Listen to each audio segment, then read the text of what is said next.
Hello. Hi, friends. Welcome to the January sketchbook spread live stream. Happy to have y'all here. I have the sketch pretty much all ready to go. I'm just doing some slightly darker outlines here. How are you today? I'm good. I am very glad that here in Toronto, the sun has finally made an appearance this week. So that definitely helped uplift my mood, even though I haven't actually been outside that much this week. It's just nice to have nice sunshine coming into my apartment regardless. I just saw your notification. Yay. Yeah, I just started streaming like a couple minutes ago. So it looks like the notifications did their job and notified you at the right time. Is that Miracle? Yes, it is. I started watching the sixth season, right? Sixth season of My Hero Academia with my friend. So she's down here. I'm a little bit behind because my friend and I have been watching, or I've been I've been waiting to watch My Hero Academia with her. And so I'm not fully caught up on the season yet, but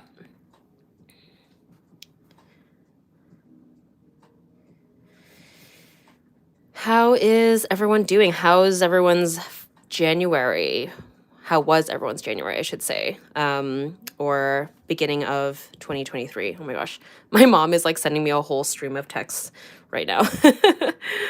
I will have to reply back to her when I'm done the stream. Have you watched The Last of Us? I have not. I've obviously heard a lot of amazing things about it, and I'm debating on it. I have never played the video game before. I've heard that the video game is really good. People really love it. I'm not a gamer at all, so yeah. I'm sure that the show is structured in a way where I don't have to have any background of the game. And I like Pedro Pascal, so we'll see. Really good. My aunt came from Australia as a surprise, so that's good. Oh, that's so nice. Can you show us from the... I can't see the corner.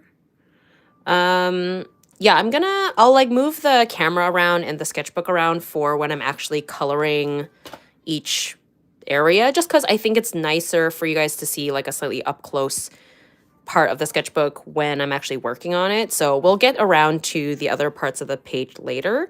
Yeah, I got a new tripod, so I think the angles are going to be a little bit better for you guys. Hey, I love your art. It's fantastic. Thanks so much. I'm working on my January monthly favorites right now too. Yay, that's awesome. I've been loving seeing other people's January favorite spreads. I think it's so cool that other people are joining along. And yeah, if you decide to join, feel free to mention any of your favorites this month. I've seen people do or mention in the video that I did that they're gonna tackle it with in a writing way or more journally, scrapbooking. So definitely not beholden to drawing necessarily, because it is definitely a commitment, and obviously not everyone is an illustrator or an artist. So I think even just writing down your favorites is a nice way to just keep tabs on your year.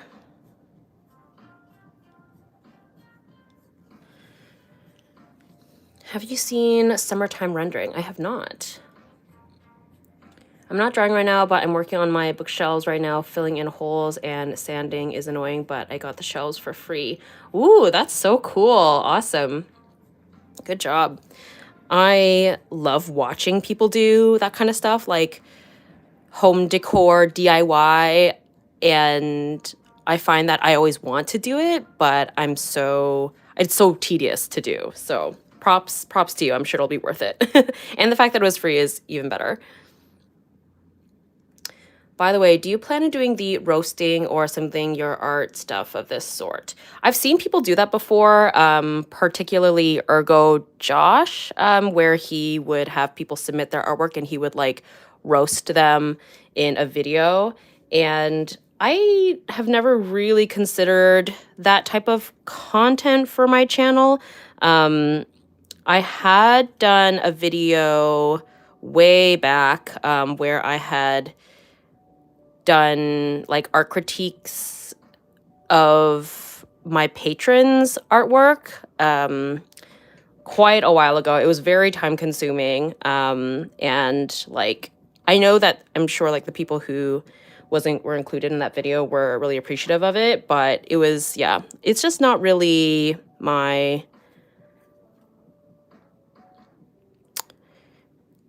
the type of content I think that makes sense for me personally, but I understand why people would benefit from that for sure. Okay. So for those of you who've seen all of my, or like my previous sketchbook live streams, you'll know that I typically would do alcohol markers. I mean, no, I used to do paint markers, but this time around I decided I wanted to do alcohol markers to switch it up. So we've got little swatch cards here for me to use. And I think this spread is going to be very pink and, yeah, pink and purple themed. So I'm going to use, because these shoes are actually white, but I'm going to go with pink and purple. I'm just trying to find the colors that I need.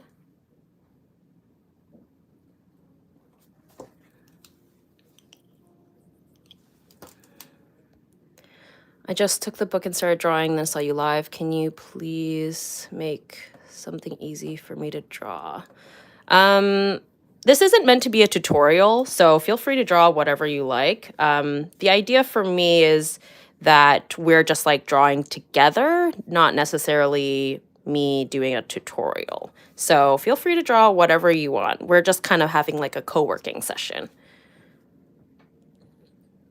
Your new short is so cute. How do you pull off such different aesthetics so well? Aw, thank you so much. For those of you who have no idea what we're talking about, I just recently posted a short on YouTube and like a reel on Instagram where I showed off like 2 different outfits. The concept, I guess, was, for those of you who've seen the new Netflix show Wednesday, there's this character named Enid, and she's very, very like bright and colorful and cute and like very positive, like the opposite personality basically of Wednesday. And I did like a cute video of me being like, I'm both an Enid and a Wednesday. So I like showed off me wearing like a very pastel pink forward outfit and then like a very vampy kind of gothic look. How do I pull both of them off? Well, thank you for saying that. I think that for me, like, I genuinely love both aesthetics, and I am definitely a believer that anyone can pull off whatever look that they want. You just have to feel confident in it, I guess, or like feel good about it. I think just the way that you carry something adds a lot to the way that I think people perceive it on you. And I think the makeup and the hair added to it. Oh, mostly the makeup, I should say.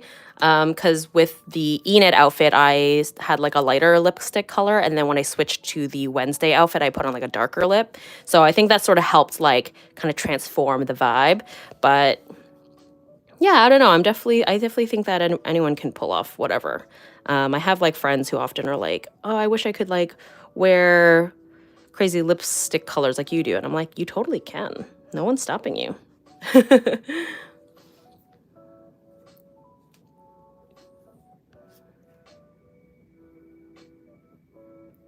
Oh my God, I don't know who it was, but someone crocheted a cardigan that was half Wednesday and half Enid. It was adorable. Oh, I love that. I'm honestly like a big fan of like split kind of looks. Like my dream hair is to have like half of it like a light gray and then half of it just like my like my natural dark hair color. But I know that would be like a lot of maintenance, so I've yet to actually pull the trigger and do it. But I love the idea of like a split look. I also really admire people who can make their own clothes. I think that's amazing.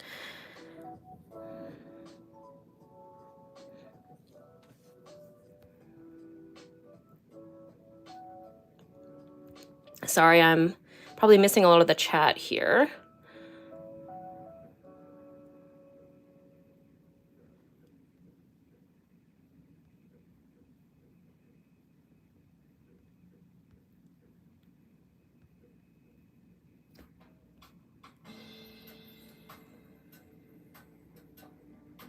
Speaking of hair, I know you've dyed it several times. Was it nerve-wracking the first time? Yes and no. When was the first time I dyed my hair? So I have naturally like really, really dark hair. And so in order to see like any kind of dramatic change, I did have to bleach it. So bleaching it definitely is nerve-wracking because it technically is like damaging your hair to a degree.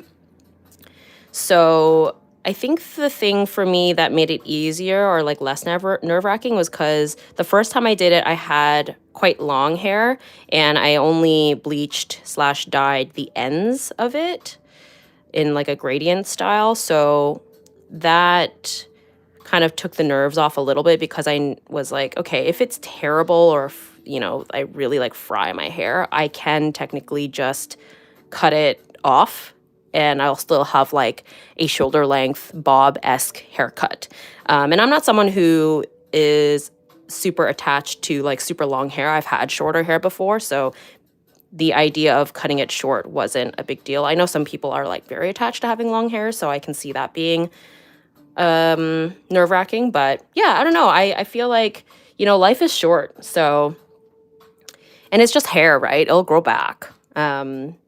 So I think that is also part of what made it less, like gave me the courage to go ahead and do it. And yeah, once I did it, I was like, oh, this is so fun. I love this. And once you bleach it, like the hair color, like the dye will fade over time and then you can just dye it a different color and it just feels like an accessory essentially, which I love.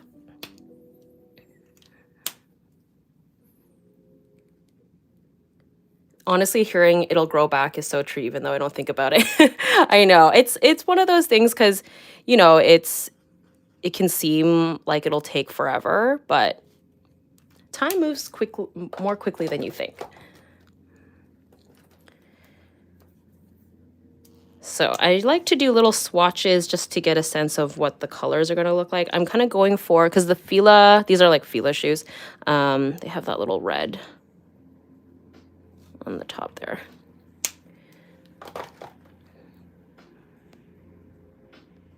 You suit bangs so well. Oh, thank you. Yeah, I actually had bangs for a really long time in my college years, but they were like really blunt, kind of like that pinup-y bang where they were like pretty like short and really, really straight. And then grew them out after college. And then, I don't know, I was like, I want to change. And I had already done, you know, all sorts of hair colors. And I was like, let's get bangs again. And yeah, I'm really enjoying them actually.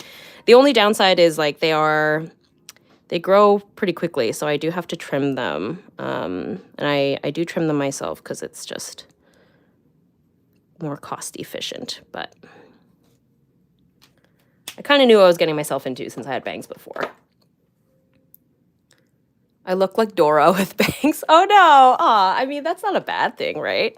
I was a little bit worried about that too if I ever did like short hair. But I think because of the bangs that I have now, they're a little bit wispier. They feel less Dora-esque. Okay. I apologize that this is taking so long. I'm just trying to juggle the chat here with my drawing.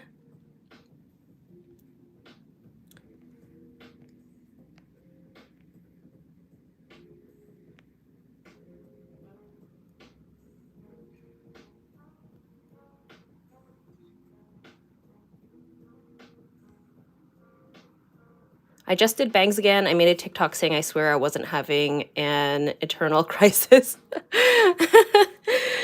Yeah, I love that is sort of like a narrative, right? With like getting a dramatic hair change. It's like, you know, you're having a crisis or you went through a breakup or something. But sometimes it's just like a nice little confidence boost. It sort of like helps just break up the monotony of your day-to-day life. Bangs add something special to every hairstyle. Yes, I find that I don't like my hair up, but I find with bangs, it just gives it a little something. So I'm like more inclined to wear my hair up a little more. Okay, so the reason why I drew these shoes is because I've actually had these shoes for a while. They're not really, the shoes themselves aren't actually the favorite of the month. I started taking K-pop dance lessons, which I've never taken a dance lesson in my life before. And I didn't know how to represent that visually because I didn't want to draw myself dancing. So these are the shoes I've been bringing to the dance class. So that's why I drew them here. And I'm going to write in How You Like That, which is one of the songs that we did. And it's been really fun. I'm kind of bad, but it is very, very fun. And it's like for beginners. So it's been a nice, like, just thing to do once a week. That has like nothing to do with my work.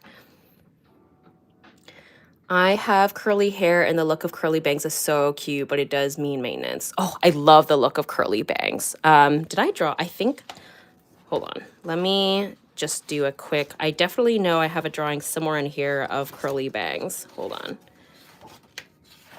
Yes, I did a drawing way back.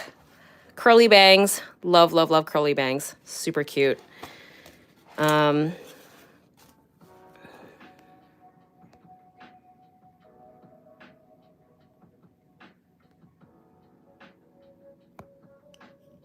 Okay.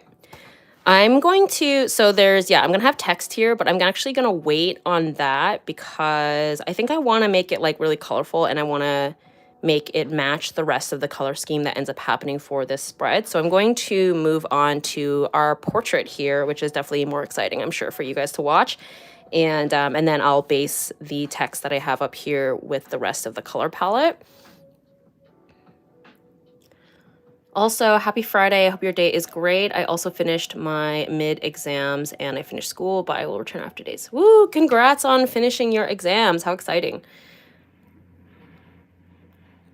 I need to put out my V-Day decor and start my V-Day project. I have so much felt sheets and I want to make conversation hearts garland. Ooh, that sounds so cute. I'm like not really a big Valentine's Day person overall, I guess, but I love the aesthetic, like the pinks, the chocolate, the hearts, all that. Love, love, love, love it. Yes, is that Ichigo's sword? Wow, good eye. It is. Yes, I loved the return of Bleach. So I just finally finished like the last 2 or 3 episodes that were like released, which I loved. I loved no, I won't give any major spoilers, but like the flashback episodes of Ichigo's parents was very, very cool. So I wanted to include that. Okay, so we're going to move on to this portrait now. I don't know if anyone's going to recognize this, but I started listening to Extraordinary Heroes, which is a K-pop, K-rock group. I think it's technically K-pop, but they're a band. They like play instruments. And they have like a more rock-esque sound. So I've been really digging them. I loved their music video where they had this like clown aesthetic. And I don't have like a favorite member yet. Like they're very new. So, but I loved the clown look. So I was like, okay, let's do it. And so I went with this one. This is, I think his name is Gon, right? Is that how it's pronounced? I just thought his look was very unique and so fun. I love the little like hair devil horns. So that is what we are working on.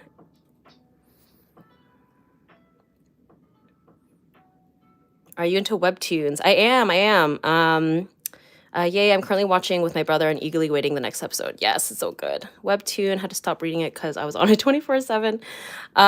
Yes, actually, it's amazing that you mentioned Webtoons because this right here is actually to represent Purple Hyacinth. There we go, Purple Hyacinth, which is a Webtoon that I was reading this month, or am reading. Yeah. So that's kind of perfect timing. I mean, we're not going to work on that just yet because I'm working on this portrait, but wait, I'm late. Are we switching the art supplies for the monthly favorites? Yes, we are switching to alcohol markers and probably colored pencils. I preemptively linked a whole bunch of stuff in the description in anticipation to what I assumed I was going to be using.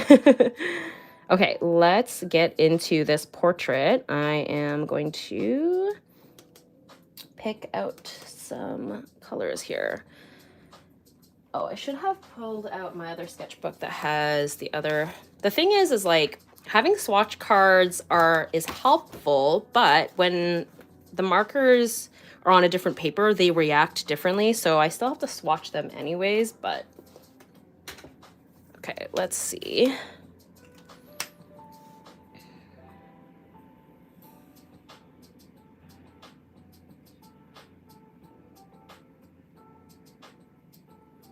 I love Extraordinary Heroes. Yay, I'm so glad. What's your favorite song right now? I know there's not a lot of them, but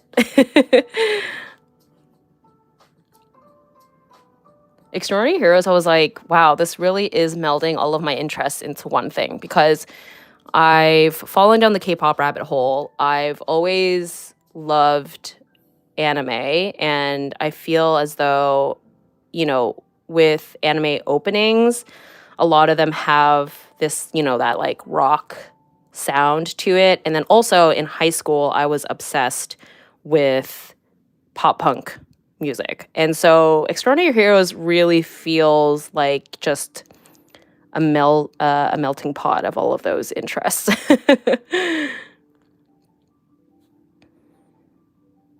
Okay, how do I want to approach this?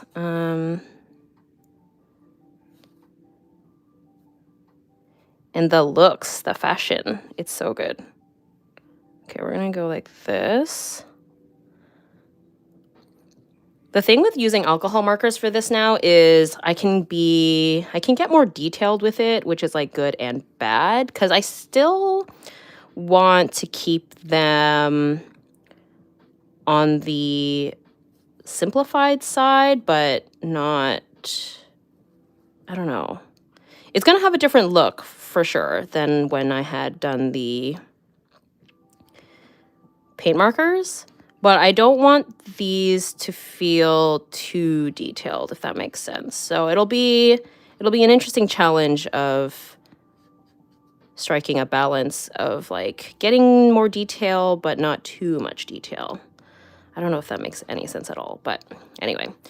I haven't used this sketchbook in quite a long time, and for any of you who are not familiar with the Crescent Render sketchbook, it behaves really strangely.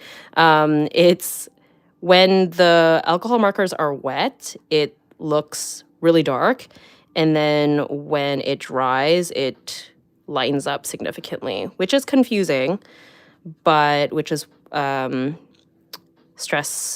is why I stress the importance of doing swatches, because you never really know what the color is going to look like unless you're like really familiar with certain colors on it.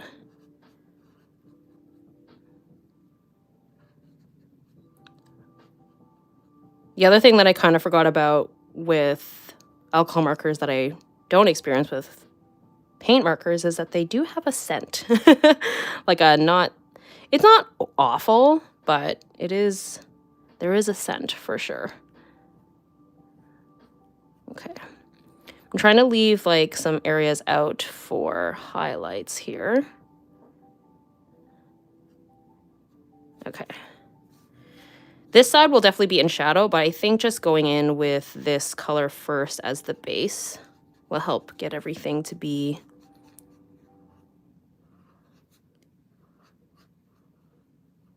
cohesive. Sorry, I haven't been looking at the chat here. I've had kind of a bad day with mental illness, but I've now showered and made myself kimchi fried rice and settled on the couch to watch this live. Thank you for giving me something to look forward to. Oh my God. Good job. That's amazing. You should really, really applaud yourself for doing all of those things when you're not having a great day. So I'm glad to keep you company, and I hope that we can provide some good vibes for you today. And also, seriously, good job. Sometimes, just like getting out of bed and showering is like a task. So the fact that you were able to do that and make yourself some food, good job. What's your favorite webtoon comic? Ooh, that's hard. I kind of jump around, but I did really, really love Unholy Blood, which has since been finished for a while. That was actually my January favorites last year. And yeah, right now I've been enjoying Purple Hyacinth. Yeah, that's, I don't know if I have a number one fave, but oh man, had to watch 2 times speed to catch up, but now I'm up to speed. Wow, yay, good job. I didn't know you could do that. That is really interesting. Have you ever read Hooky? It is really good, and it's a webtoon comic. I've heard of that one. I have not read it, though. What are this month's favorites? Yeah, let's go through them really quickly, actually. So first one here is K-pop dance lessons. And it's my first time taking lessons, which is exciting. This is a member from the group Extraordinary Heroes. We've got Mirko from My Hero Academia. I've been watching season 6. This is to represent the webtoon Purple Hyacinth, and this sword at the bottom here is to represent Bleach, which very exciting. That it has returned. Do you have a schedule? I don't really, which I apologize for. I know it makes it really difficult for people to map their, if they want to catch one, but I'm the type of person who I'm not super organized, and I also tend to aim to do live streams when I know I'm going to be in the mood for it. So typically though, the past year or so, I've been doing these monthly favorite spreads at the beginning of every month. So typically they happen within the first week or so, and I try my best to make an announcement on YouTube community, Instagram stories in advance. Usually it's a week or less, but yeah. Apologies for that, but yeah. And they usually happen on they usually happen on Fridays or Saturdays, typically. I almost always pick 1 p.m. Eastern time as the start. Someone is zooming. Okay. Now, let's get into, do I want to do the shadowy colors, or yeah, let's do, or maybe his eyeshadow. Light, let's see. Something that I am gonna do is use colored pencils as well, so that's the plan. Where are we here? Oh yes.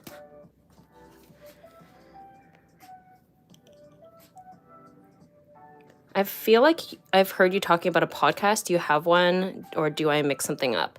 I do have have a podcast. I just started it a few months ago, but it is a Patreon podcast.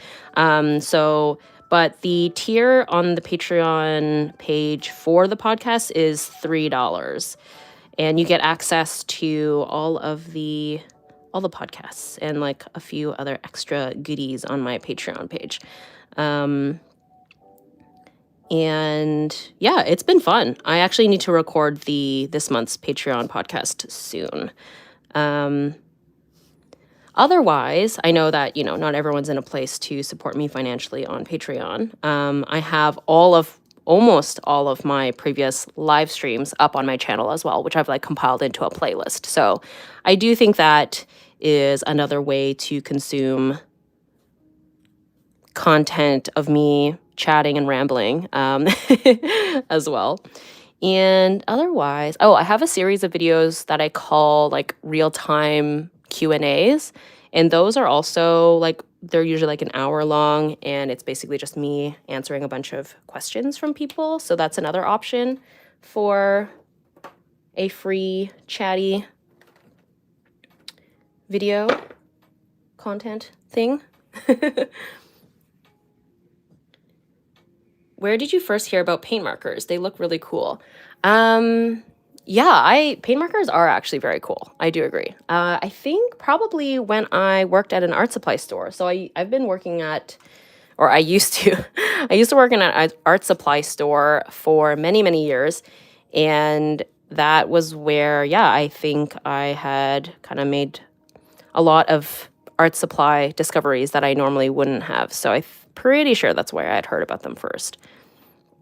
If not, probably just like another artist online. But I think it might have been when I was working at the art supply store, because I think that paint markers are not super common when it comes to artists. Like, I think it's more, I would say it's probably more common with crafters and like DIY people. So yeah, but I think it's like slowly becoming more common, but I feel like it's still newer, I think. This man is so pretty. Like, wow.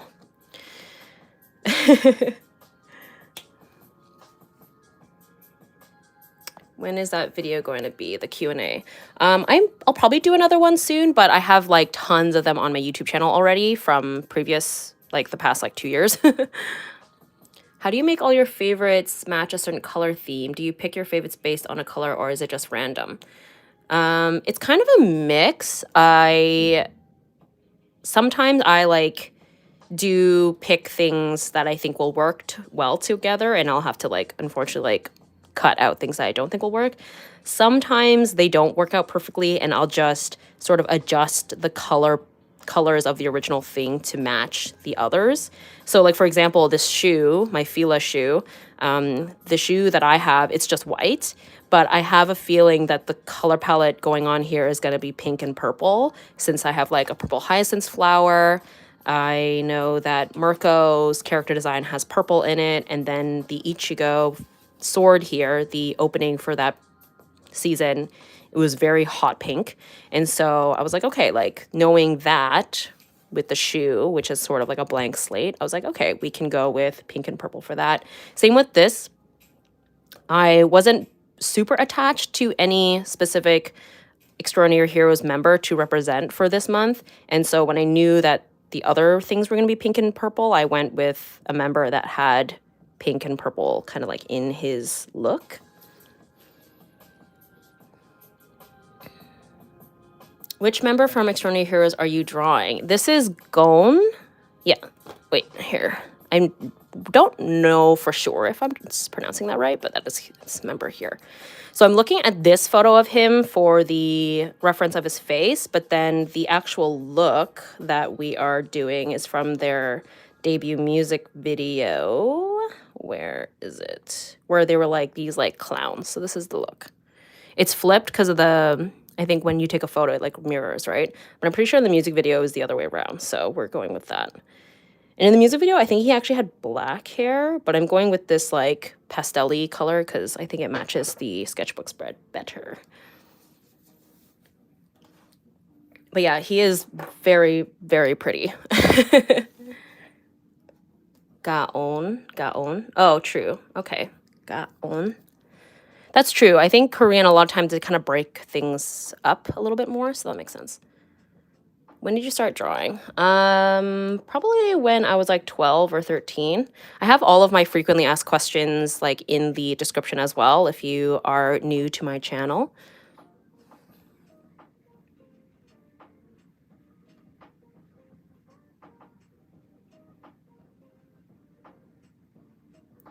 Can we go back to those K-pop dance lessons? Fave dance to learn, anything particular dance you want to learn? Yeah, I've been really enjoying it. I've never taken dance lessons before, and I've always just like enjoyed dancing in general, just like badly in my bedroom. So when my friend proposed like, hey, like, would you be interested in going to dance lessons with me? There happens to be K-pop ones right now. And I was like, yes, let's do it. So yeah, I don't know if I have like a desire for anything specific. I think the K-pop ones were kind of perfect because feels more approachable, I guess, like depending on the dance. Obviously, like there's so many K-pop groups who do like really complicated choreography, but like, you know, in comparison to contemporary or ballet or like crumping or something, like those are like, I think those are not very beginner friendly. And I'm not looking to be, you know, a dancer. I just wanted to do something for fun. Because the thing about becoming an artist, like full time, like as my career, it's incredible, but also it's like, you know, I turned my hobby into my job. And so the K-pop lessons, like dance lessons, I should say, is like kind of a nice thing where I'm like, oh, I can have a hobby that has nothing to do with work. So it's been really fun. It's like very beginner friendly, so it's nothing crazy. It's once a week for 2 months. Where like we started in January, so we're like just over halfway through the thing. And yeah, at first I think the instructor was going to just give us a different dance every week, but now it's turned into like we'll learn one chorus or like half a chorus or something over 2 weeks because we're so beginner. So yeah, we did How You Like That by Blackpink. She simplifies it significantly because again, we're all like very beginner. And then this week we started OMG by New Jeans. So that's been really, really fun.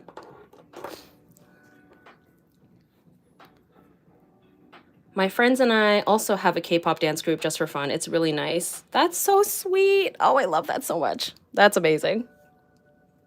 Well, I would love to know what dances you guys have done or what songs you guys have done for your K-pop dance group.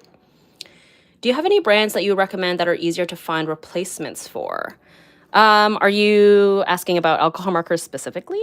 I'm assuming you are. It's really hard to answer questions like that because everyone's availability is different, like per country or even per city.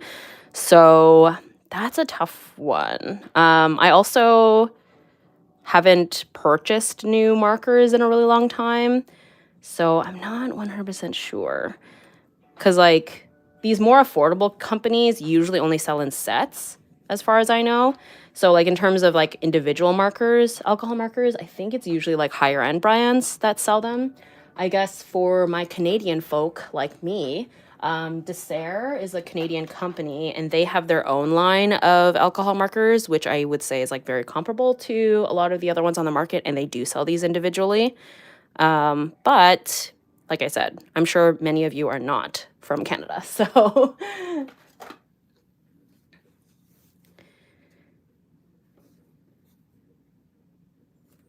Okay, so these little hair horns are so freaking cute. I'm gonna try and like flip everything, so even though this side's pink, I'm gonna swap them. So we'll do the pink one on this side.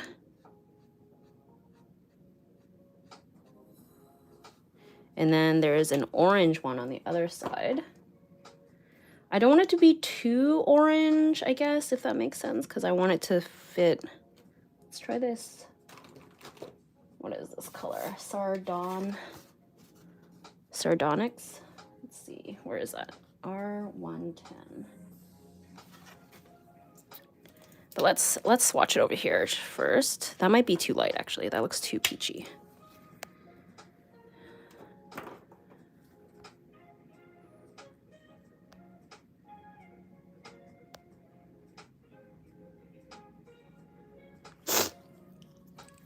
Dancing to Boy With Love by BTS is so much fun with a group of friends. Oh, yeah, I bet. Because of the way that they interact with each other. And that song is just, like, so wholesome and cute. Oh, I love that. Yeah, I have a feeling my particular dance lessons, K-pop dance lessons will be all girl groups, which is totally fine. Okay, this might be too yellow. I mean, I'm gonna do color pencils on top, so it's not a big deal. Let's let that dry and then I'll come back to it. In the meantime, let's maybe work on his clothes. So it's like crazy plaid colors. There's so many colors going on here. So let's see. Let's do the inside top first. I'm gonna go with like a light green to start. Or maybe this pale lemon yellow geo.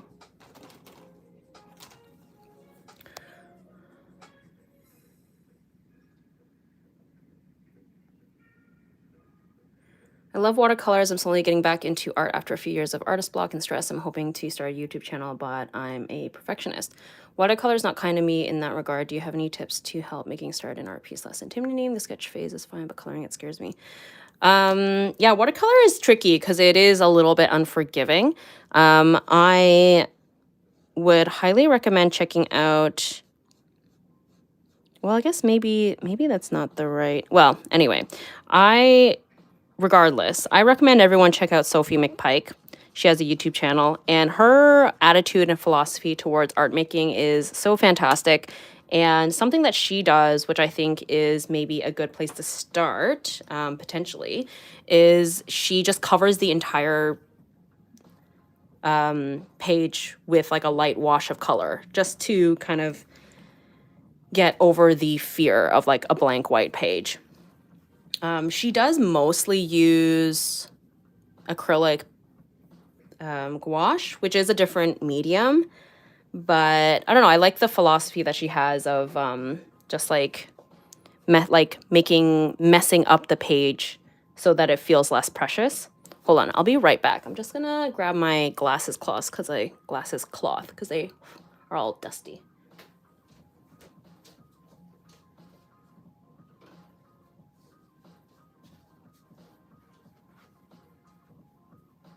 Does anyone else have this problem? I find that my glasses get dirty really quickly because they sit really close to my face, which is annoying, but anyway.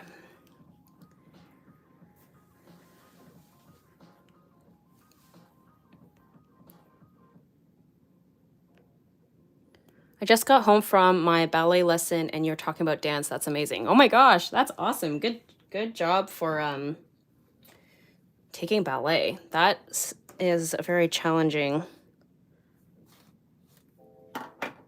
type of dance. I saw the Nutcracker like a number of years ago and it was beautiful. All right, let's move on to, I'm gonna use maybe like a teal to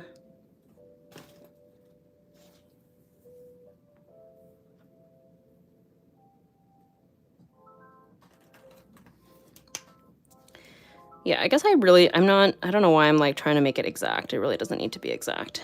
It just has to be colorful.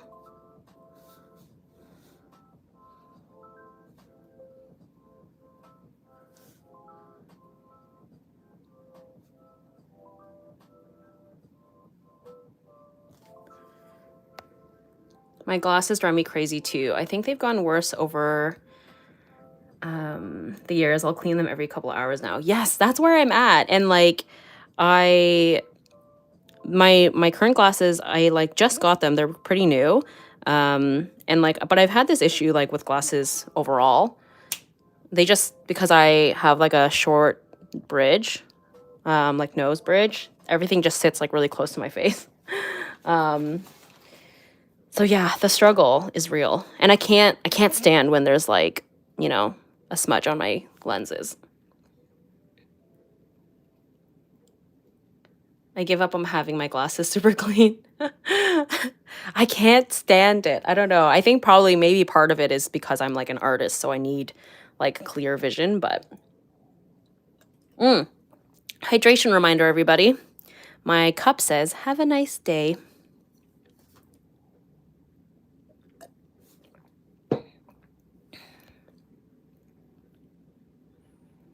I love Ohuhu. I just bought a giant set. What is your favorite marker color? I love Ohuhu as well. Favorite color? Ooh, that's hard. I will say I think this set is my favorite just in terms of like I just love pastels, and these colors like together are just so juicy. But I do use two sets in conjunction with each other. I have them linked in the description. I also linked my Winsor Newton markers as well because I don't know, I figured why not, but I don't know if I'll actually end up getting around to using them. But yeah, I don't know, it's kind of hard to have a favorite marker when there's so many. What is your favorite marker? I'd love to know.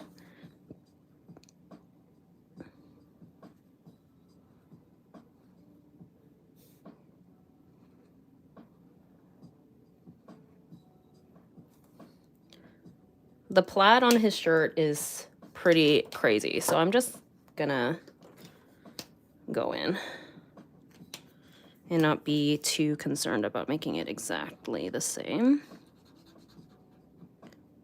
And then, yeah, the tie is a different plaid, and then the suit shirt thing is a different thing as well, which is, there is so many colors. I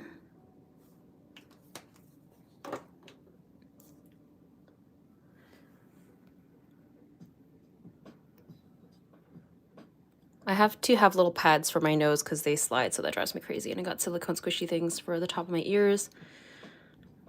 Yeah, I definitely have to go for glasses that have the little pads as well. I think they can they can adjust them a little bit. So the next time I'm at the glasses store, I'm going to get them to do that for me because I think that might help me. Speaking of pastel, have you ever tried oil or chalk pastel? Yes, I actually have, and I own oil pastels, and I actually worked with them a couple months ago for the first time in like ages on one of my exclusive Patreon videos. I did like a video like trying out pastels for the first time in like years. And yeah, it was an interesting challenge because I'm definitely someone who's like more detail oriented, and pastels sort of force you to be a little bit looser, which yeah, I think created like a really interesting result. I have the final illustration posted on my Instagram, and yeah, I used toned paper, which I think also just added to the interest level of like the challenge, because it was, you know, I typically work on like a white surface, so yeah, I used like a toned, it was like an ochre color.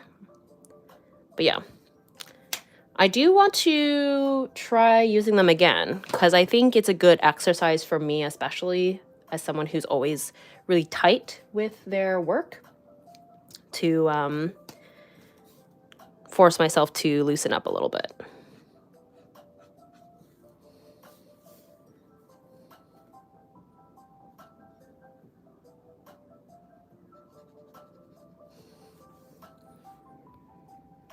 Hey guys, hello, welcome.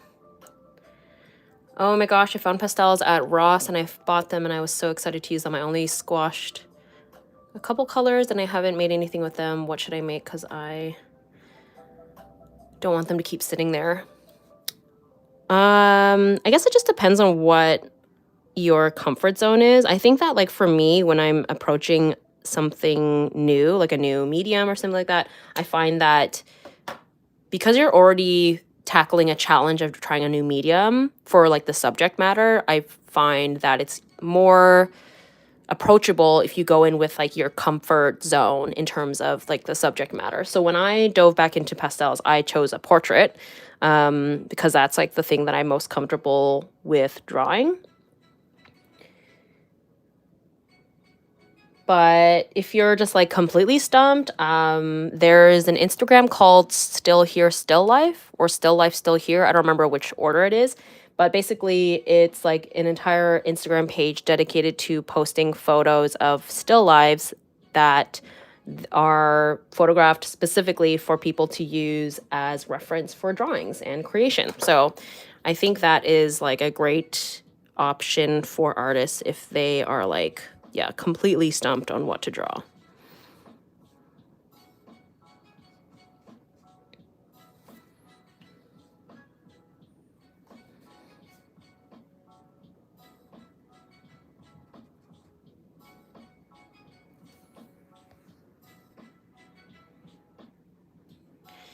This page is so gorgeous. Who is the bottom left character? Thank you so much. The bottom left character is Mirko from My Hero Academia. She's this like badass bunny girl who is definitely the highlight, I think, so far of season 6.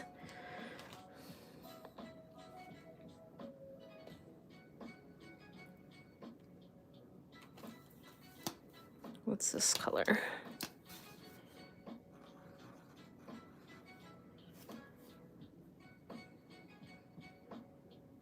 Trying to see if it's like too close to the other one, but the other blue. I think it's okay.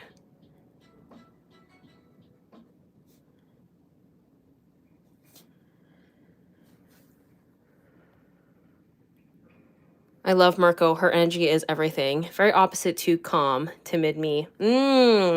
I find that I also feel like I gravitate towards characters that are like a little bit different than me. I find I really like crazy characters as well, like Mirko, where they have like unhinged energy.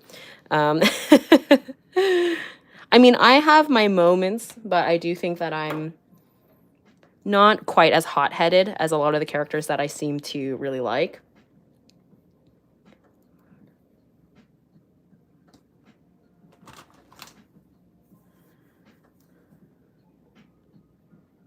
Dabby has been my highlight.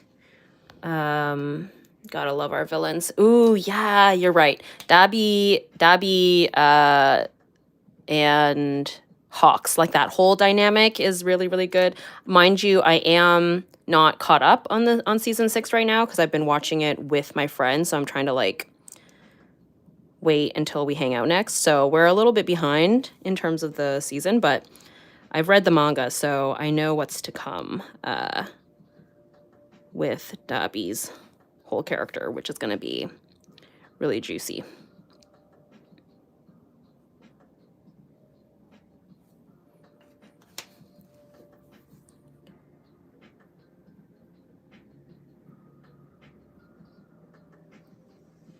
How do we participate in monthly favorites if we barely go out? All I can think of is Beyonce's concert in Dubai. I mean, if I'm being honest, this monthly favorite spread actually has almost nothing to do with me going out. Like, this is a member from a band. This is to represent a webtoon. This is to represent an anime. This is also to represent an anime. So all of these, the most of these things on my monthly favorites actually is content that I consume at home. Only one thing is me going out, and it's K-pop dance lessons, which I have paid for and go with friends. So, yeah. So you're absolutely able to do monthly favorites without going out. It could even be food too. I do that sometimes as well. Like, monthly favorites is whatever you want it to be.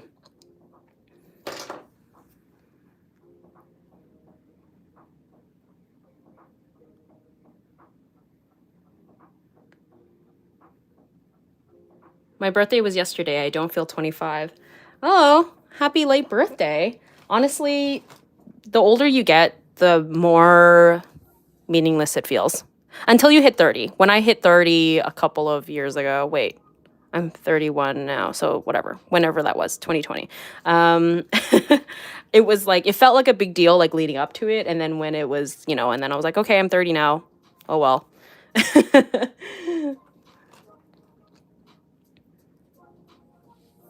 Okay, let's pop in one more color for his jacket. Let's go with I think a purple probably.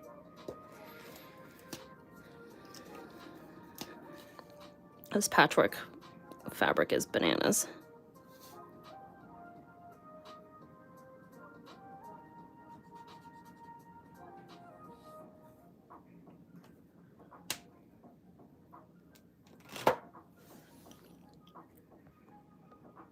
Yeah, so much anticipation leading up to turning 30, then you do it and it doesn't feel like anything changed. Yeah, exactly.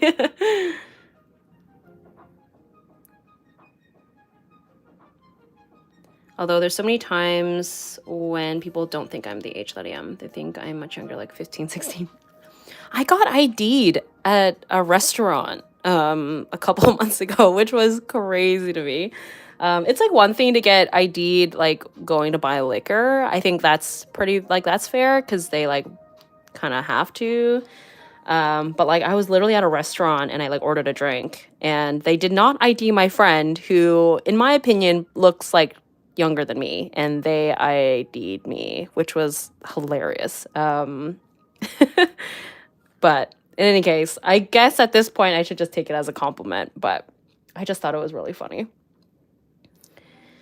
All right, now I'm going to do the shadows, like the dark shadows on his face, which means let's switch back to the other side here. I think instead of going in with like a darker peach, I'm gonna go in with like more of a pinky tone for just to give it that fun kind of element here. So what color do I want to use? This one? The pink? Maybe a more muted, slightly more muted pink? Nah. Let's just go for it. Let's see what happens. Let's go with we'll try the neck first, just to be safe. Okay, yeah, very pink. Might not be dark enough. And I'm gonna use colored pencils, but okay. We're gonna let that dry and we'll come back to it. I guess from here, I will continue on with his hair.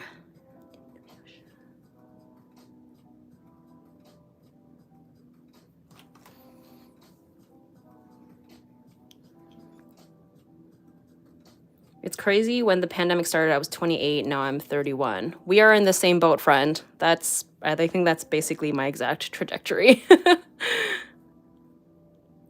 I want to do a sketchbook tour, but you got to finish one first, and that's a struggle. Yes. I often, like many times I'm like doing any kind of sketchbook thing, people are like, when are you going to do a sketchbook tour? And I'm like, when they finish, which is very long from now. I have never finished a sketchbook in 1 year. Like all of my sketchbooks span like several years because that's just the way that I work. But that's okay. Everyone functions and uses their sketchbooks in different ways. And I've just come to accept that, yeah, mine take a little while, and that's okay. Oh, I just realized I forgot to fill in his ear over here. Let's use the pink. I kind of like it, the pink. I'm going to use colored pencils on top anyways to like deepen it, so I'm kind of into it. We're going to go for it. He's already so colorful anyways, it's like it doesn't even matter.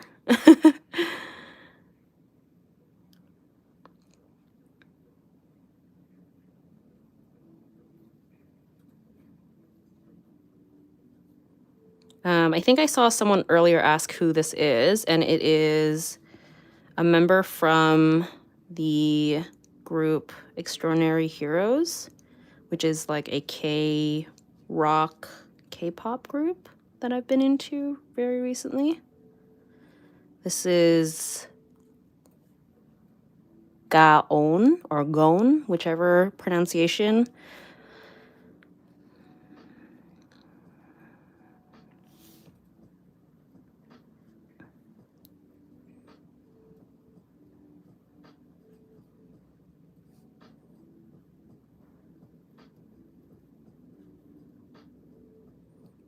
And yeah, he is a very pretty indeed.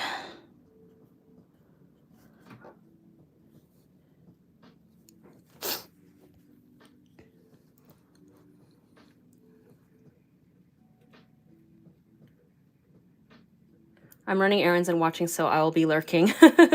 No worries.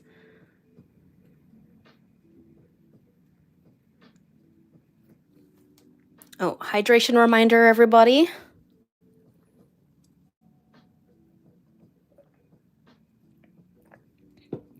Will this year be mostly markers now?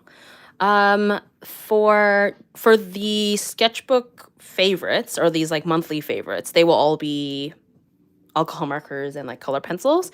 But in terms of like the artwork that I make overall this year, it'll be all over the map as always. I still have that other sketchbook, the watercolor sketchbook, to finish. The big one that I had been doing the other monthly favorites in, this one. These ones, which I use acrylic markers for. This sketchbook is more versatile because it's like a thicker paper, so I have been using like gouache and watercolors in it as well. It's probably like 90% done, maybe 85% done, so it's like getting there. And actually, speaking of sketchbooks, I know I just said that, like, yeah, I do feel very accomplished in actually finishing this one. So this actually will be the next YouTube video. I did a sketchbook tour of this bad boy, which I'm very excited to launch for you guys. But yeah, for perspective, that sketchbook, wait, when is, let's see. Yeah, 2019. Yeah, I started this in 2019 and I finished it at the very tail end of last year. So, and this is technically not that many pages. So, yeah. You know, everyone goes at their own pace.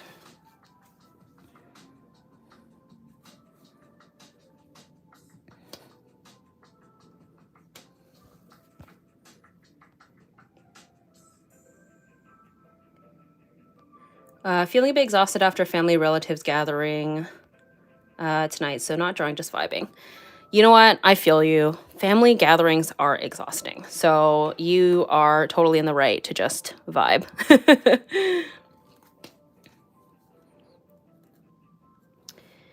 And yeah, that's, I see my live streams as it can be in the background for whatever use you want it to be. Whether, yeah, you're drawing or working on something, or if you're just chilling, that's perfectly fine.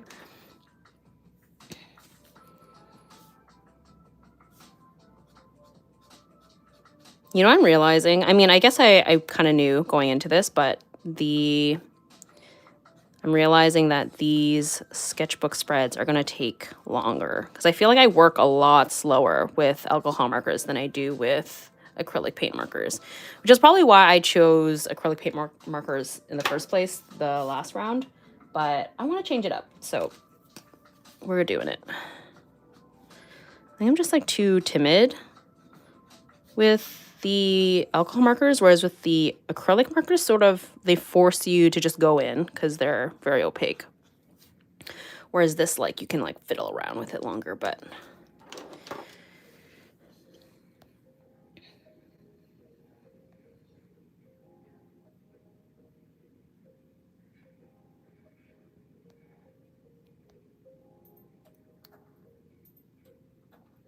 I don't know if you've answered this before, but what's a good sketchbook brand for using gouache paints?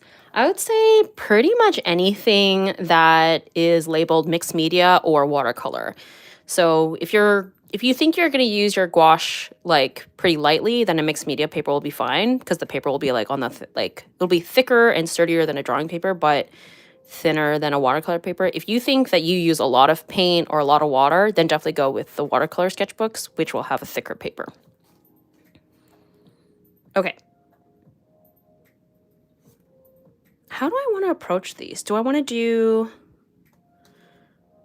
I don't know if I want to like do all the alcohol markers and then go with the colored pencils after. I think that makes sense because that way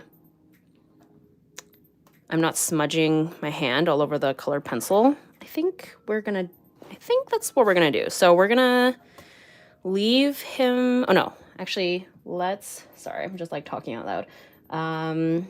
No, let's finish coloring in his eyes and his eyebrows, and then we're gonna move on to the other parts with alcohol markers, and then colored pencils will come last. I think that's how I'll do it. Okay. So let's just fill in his eyes and eyebrows, and then we'll go from there. Have you watched Avatar: The Way of Water? I finally watched it 2 weeks ago, and it was so good. I have not. I'm glad that everyone's enjoying it. I'm not really like a blue Avatar person. I say blue Avatar just because, like, when I think Avatar, my brain always goes to The Last Airbender, which I am a big fan of. I know that they're like completely separate things, but you know, when you say Avatar, it's like you gotta specify. Is it Way of Water or is it Last Airbender? And yeah, I'm like, you know, I'm not gonna take the James Cameron Avatar away from anyone. You're free to enjoy it, and that's great. It's just not my thing. I saw the first one like when it first came out, and I was like, okay, cool. But yeah, I was like, not. It doesn't capture me the same way as it has captured a lot of other people. BTS bias. My bias is Jungkook, but then my bias wrecker is Jimin. But I am definitely like overall like, but truly like am OT7. I love all the boys immensely. I actually, if anyone is Toronto based or near Toronto and happens to also like BTS, there is a BTS dance party happening tonight. I'm not going this time around, but it looks very, very fun. So if anyone happens to fit those things, you'd be interested. It is looks like it's gonna be a fun time. Oh, and his eyes are just really dark, I think. So we will go in with a what color? I don't want to use black, so I think I'll just go with like a dark gray, maybe. Let's see.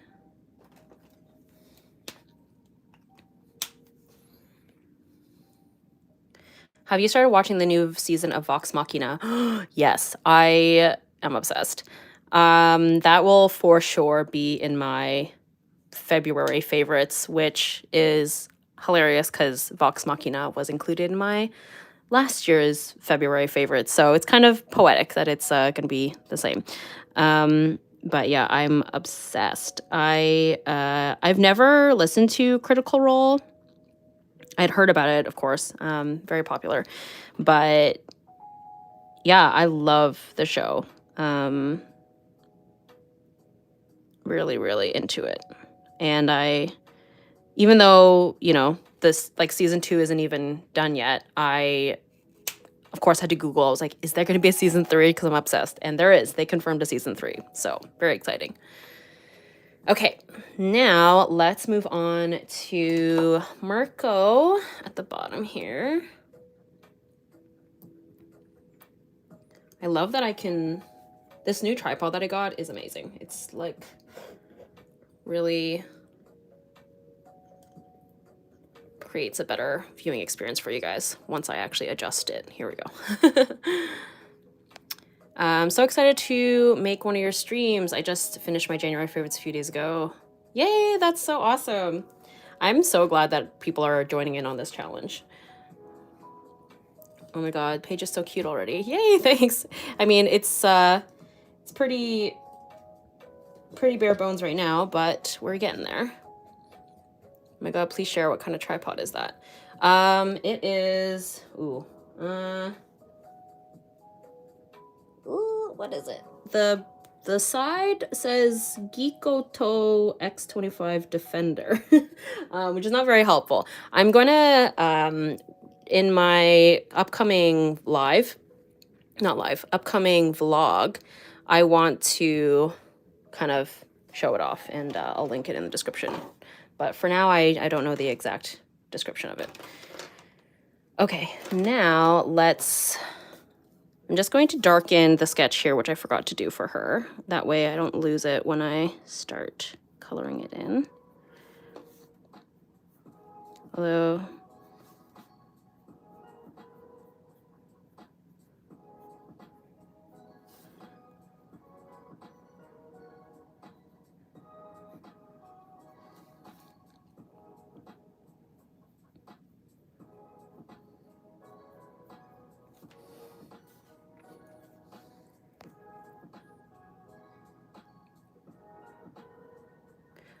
I just got here. Is that Mirko? It is Mirko. The sketchbook is by Crescent Render. Wait, the brand is Crescent and the sketchbook is a Render sketchbook. I have all of the art supplies linked in the description. It says that it's bleed proof. It's not perfectly bleed proof, to be honest. I've had it, you can kind of see It does speckle a little bit, but it's like way more bleed proof than anything else I've used before. And like I've heard other people who've had this sketchbook and theirs are like completely bleed proof. So unfortunately, it does seem like the manufacturing of them are not completely consistent all the way through.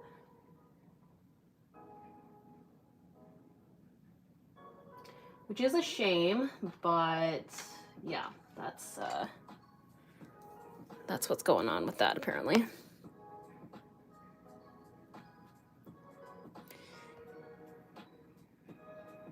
What are some of your favorite art YouTube channels? Do you tend to watch art on YouTube? I do watch art on YouTube, not like all the time, but I mentioned her earlier already, but highly, highly recommend everyone check out Sophie McPike. Love her videos. Love her artwork. Okay, I'm going to use a purple one for her hair because it's like her hair is just white, but I'm probably going to have it lean slightly purpley because her purpley pink, because that's kind of her vibe in terms of her color palette.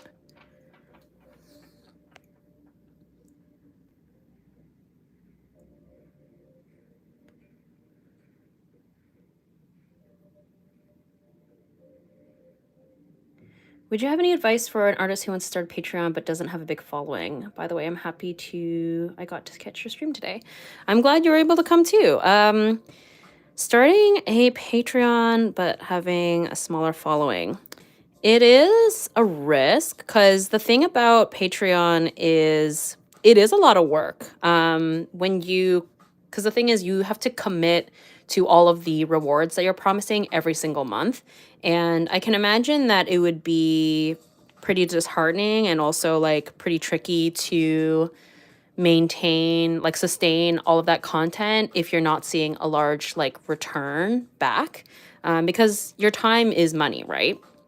And if you're spending all this time on your Patreon rewards, but don't have like a ton of people on your Patreon page, it's like, is your time better spent elsewhere? So I don't want to say that like you have to have a large following in order to start a Patreon page, but I do think that it's wise to get to a place where you feel confident that enough people are going to join that it's going to be worth the work that you have to put into Patreon. So I do think that it is wise to try and build an audience.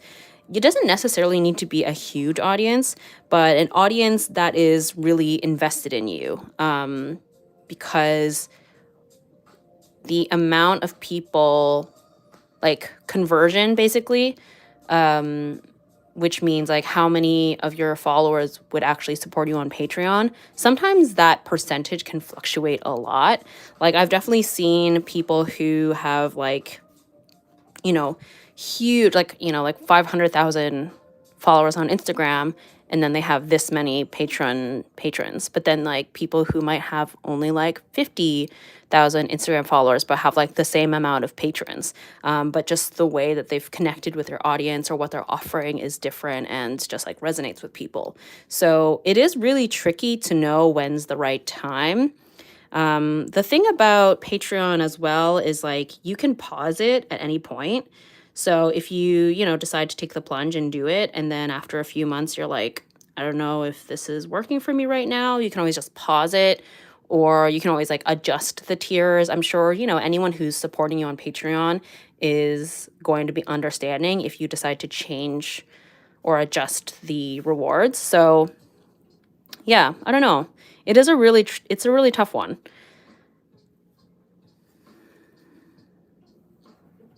But I will say, like, for me, Patreon has been like pretty integral to the stability of me being an artist, like a full-time artist for sure. Because all of my other income streams fluctuate like a lot. Whereas Patreon, while it does fluctuate, it doesn't fluctuate as much. Like my Patreon income basically secures all of my like necessity bills, like rent, food, phone bill, like all that stuff.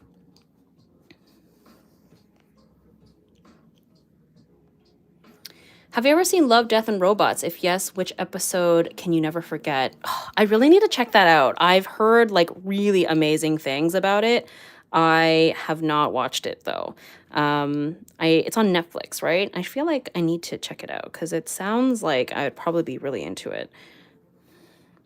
But there's like, I have a hard time like committing to things for some reason. Like I like binged the first 6 episode of Blade Edge Runners. Is that what it was called? Edge Runner, Blade Edge. It was like an anime on Netflix, and I was like, wow, I'm obsessed with this. So cool. And then I dropped it for some reason. I don't know what's wrong with me. I will finish it eventually, but they're not sequential. Yes, right. Yes. Kind of like an anthology, right? Do you have any tips or advice for having an art YouTube channel? Oh, yeah, our YouTube channel, that's definitely something that I think I would just recommend people to dive into because there's like way less kind of risks involved, I guess, or like not risks, like it's less you're not like beholden to anyone specifically when you start a YouTube channel, whereas like Patreon people are paying you specifically, whereas YouTube, like you can just jump in and do whatever you want. I think the advice that I have for people wanting to start a YouTube channel is like, don't invest in like a million pieces of equipment right away because you don't really know where it's going to go. So just like, buy a couple of things that you like absolutely need. Otherwise, like, try and make do with what you have. Lots of people film on their phones. I started out my YouTube channel with filming on my phone. I am literally doing this live stream on my phone right now. And just like lean into what you're actually interested in terms of like what kind of YouTube content you want to make. Because YouTube also is a lot of work. And I find that if you are not enjoying what you're making, it just makes it feel like excruciating. And so it's better to just like make what you want to make and then your niche will find you, as opposed to doing what you think is going to be popular and then hating the process of it. Does that make sense? I wonder what is the hardest part of your job? That is a good question. I think for me, like it's going to vary per person, but for me, I hate like the businessy stuff, like accounting or like managing money or organizing my finance, like anything like that is like super not creative. Basically all of the admin, like dealing with like customer service with my shop or shipping issues, like all of that, all those like nitty gritty things, like those are all things that are like necessary, but are just not fun to deal with. I hate accounting. Yeah, exactly. Anything to do with numbers or whatever, like I'm an artist. I'm not good at that stuff, and I find that stuff really excruciating. And so I will say, like, that is like one field in which occasionally people on my Patreon will ask me about it, like advice on, money. And I'm like, oh, I'm not the person to ask. Have you watched any good movies recently? I don't watch a lot of movies. I think I mostly watch YouTube and TV shows, but I will say I watched House of Gucci a little while ago with my friend. We just had like a movie night. We decided to watch House of Gucci, and it was really interesting. I know like people had like mixed feelings about it online, but I had not known the story of like how like all the controversy and drama around House of Gucci like at all. And so I went into it like completely blind. And it was fascinating. I won't spoil anything. I loved Lady Gaga in it, and I like Adam Driver. So yeah, really interesting story. I don't know how much of it was accurate, obviously, but it was very, very interesting regardless.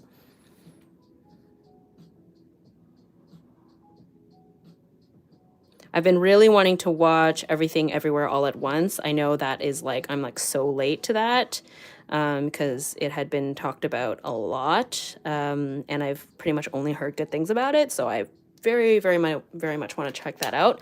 But I know that it's like really hits home for people, and so I need to set aside time when I'm prepared to like sob on the couch.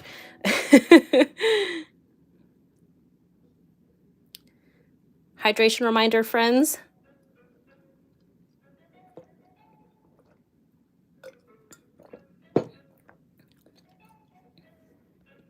The Menu on Netflix is really good. I heard it's really good. I really like the actors in it, like Nicholas Hoult and Anya Taylor-Joy and Ralph Fiennes, right? The thing about it is it's a horror genre leaning movie, right? And I'm not a horror person. So unfortunately, I probably will not be checking that one out. How do I want to do this? Okay.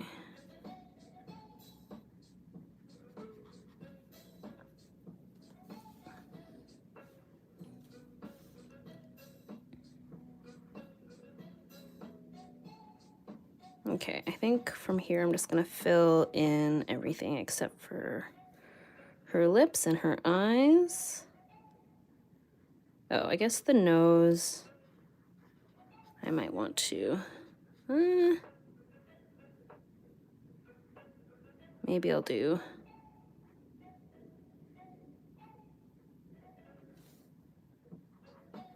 We'll see what that looks like. Okay.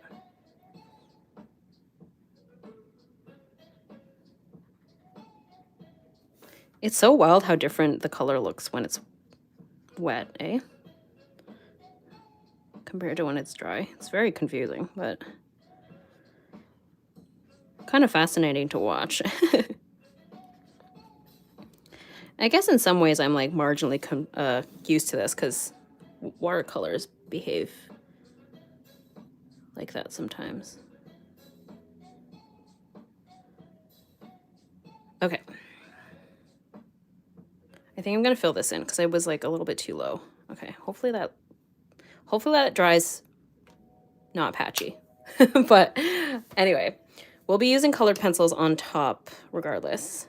But I do find, I will say, something that I love about the sketchbook is I find that the colors go on really smooth. So we'll see if this part gets fixed though, hopefully. Okay.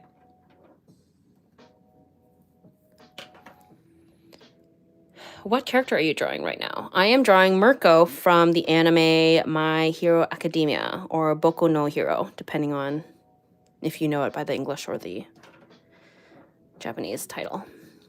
I mean, Boku no just literally means my. So it is actually so confusing. Yeah, I know. That's why I always try to do swatches up top here, unless I'm like confident that I know for sure what the outcome's going to be. Will you be continuing your Disney paint series? I will be doing more screenshot redraws, not Disney only though. Like that series I specifically do like a wide range of stuff. Disney is just, I think, the most popular, so that's like what people are like know it for. But yes, I will be doing more. I think I actually want to do some Vox Machina ones because I'm watching it right now and the backgrounds are beautiful. They just look like concept artwork. It's gorgeous. So I might be doing Vox Machina next. Vox Machina or potentially live action, because I had talked about that before as well, since I have been doing lots of animated things for that series so far. Is this too... this might be too yellow. I think I want something... maybe not. Or maybe the Y3. Let's go with that. Y3.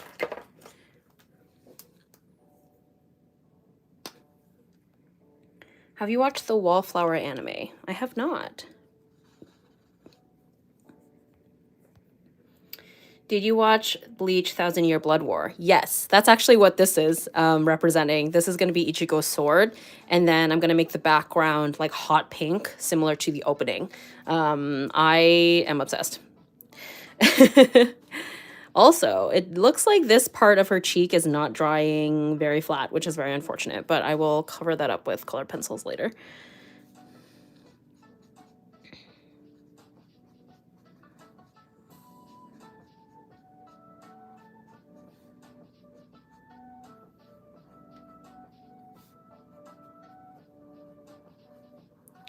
That's the thing, is like, even though this paper, like the paint mark, no, the acrylic, no.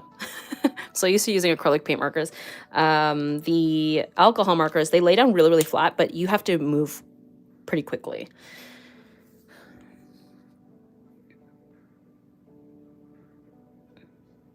Sorry if you answered this before, but what's your process for turning your traditional art into stickers and prints? I've been thinking of getting a scanner.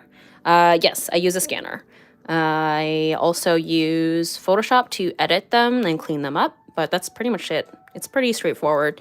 I would recommend, I think, Happy D Artist and Jacqueline de Leon both have done videos where they kind of walk through the entire process, and my process is more or less the same. But yeah, basically just a scanner and some kind of photo editing program.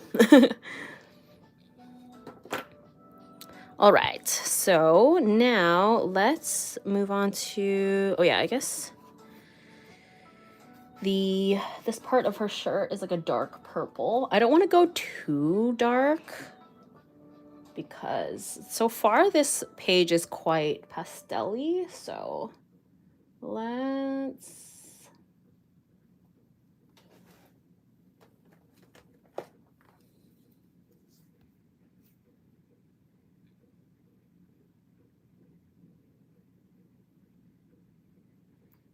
Have you been watching Blue Lock?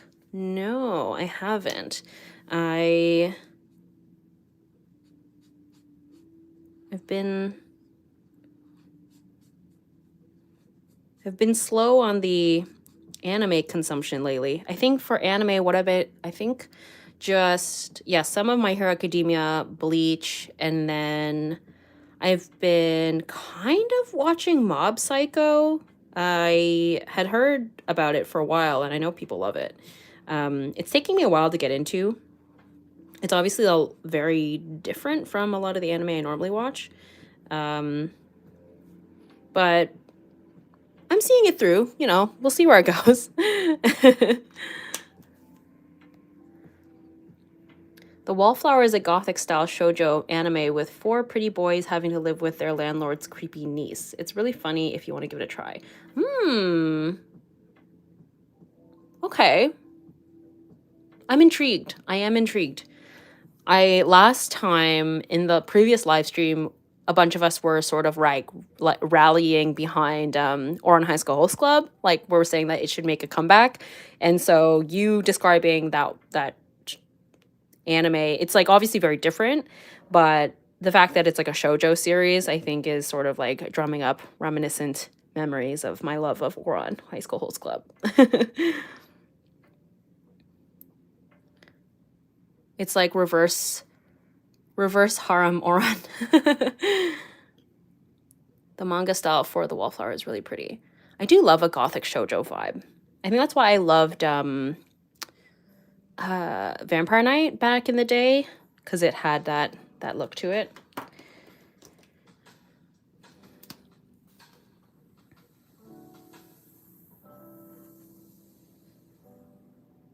Oh, I just realized, yeah, she in many an anime, they don't usually have a lip color, like a different lip color. So I'm actually gonna just go in with this, and then I'll go on top with a different color.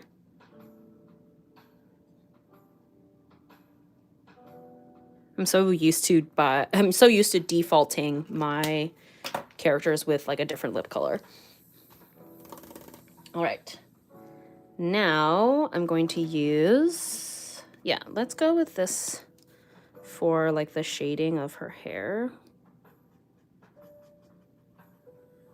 It's called Antique Fuchsia.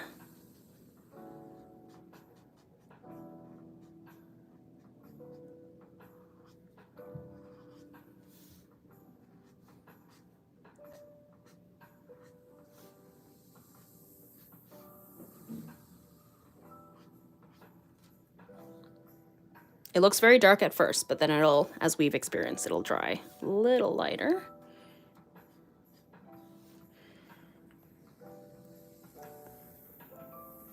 Since your job is also your hobby, how do you establish a good work-life balance and detach from quote-unquote work?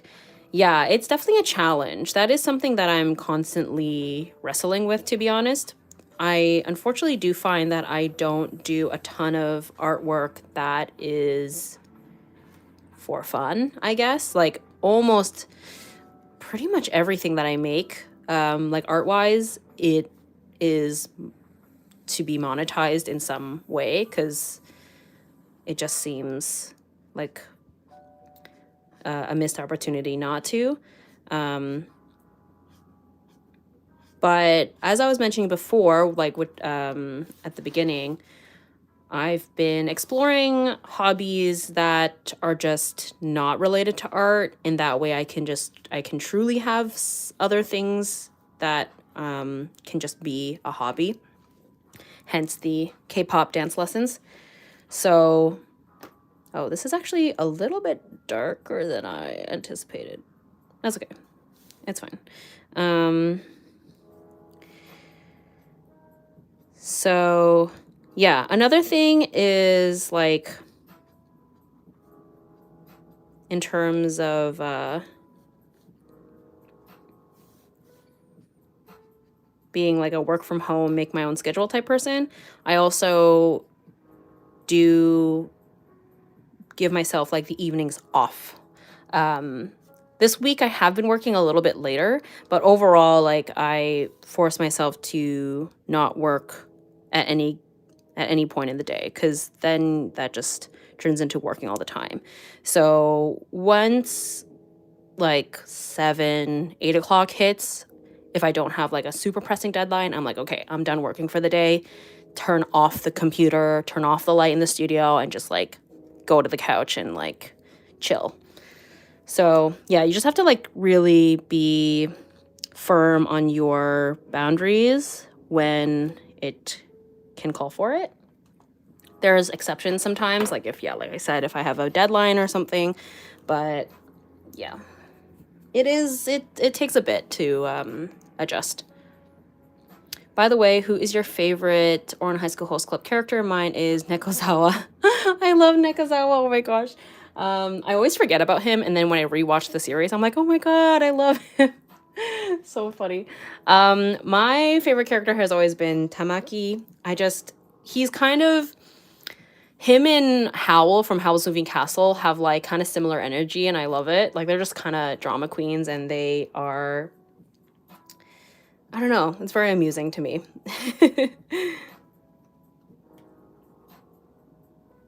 I'm just cleaning my glasses, sorry.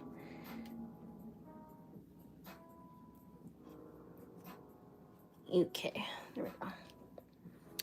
Hydration reminder, friends.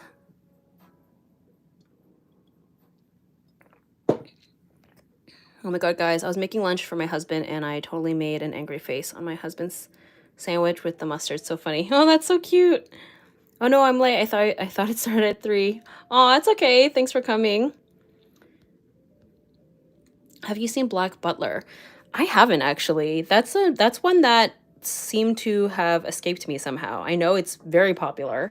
I don't know what happened. I don't know why. Maybe I'll jump on the train really late. Okay, I'm gonna use a different shade for her clothes, I think, just to make it a little, like, just to differentiate it. RG110.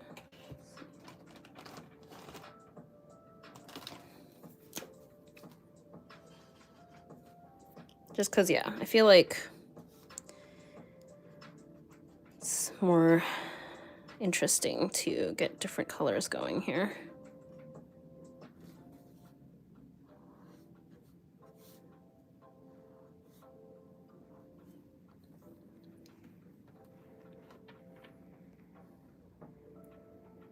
I heard Black Butler is BL, but I could be wrong. I mean, I'm fine with that. What's your favorite sketchbook? I want a new one for gouache. I don't really have a favorite sketchbook, to be honest. Yeah, I use the Arteza one a lot just because I have it. But I definitely would not consider it my favorite. Yeah, I don't know. I don't think I have a favorite, to be honest.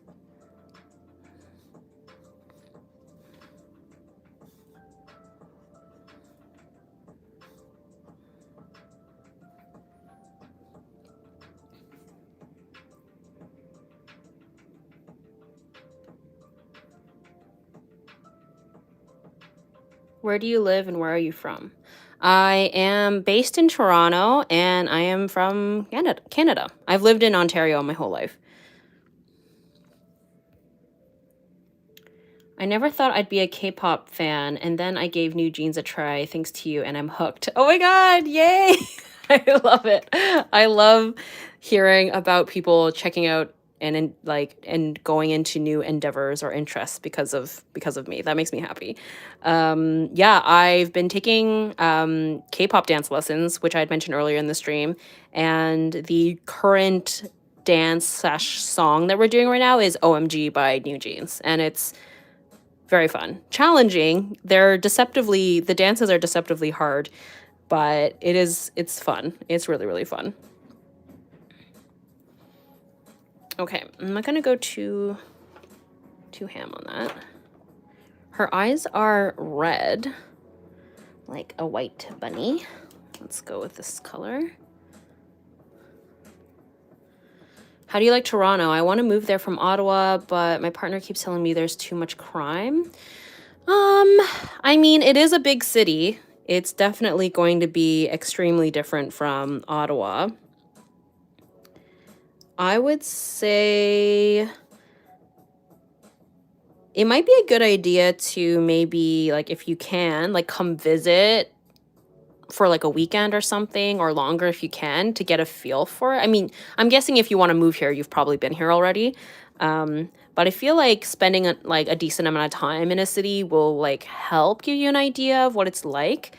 But yeah, it's hard for me to, I don't know. I've lived in Toronto for like almost 10 years now. But I was already like pretty familiar with Toronto, like prior to moving here, because I had a lot of friends who were here and I'd come visit a lot when I was in college. So yeah, I don't know. It's a really tough decision to make because it's also very expensive. Are you familiar with figure skater Yuzuru Hanyu? He used to train out of Toronto. Oh, I am not. I'm not actually like very well versed in figure skating, but that is very cool.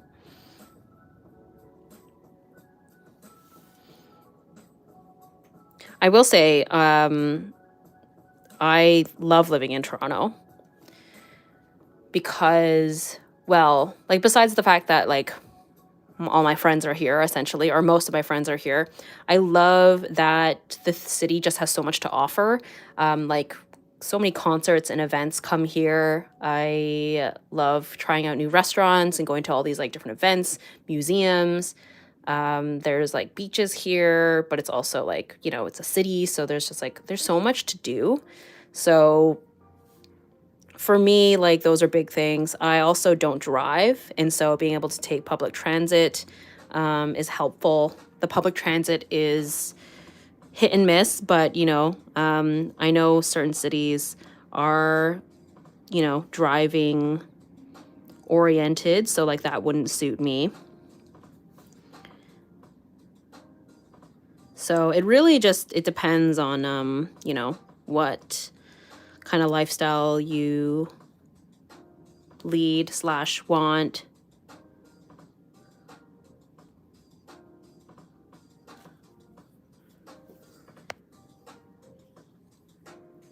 Ottawa is the capital, but it's like a big village.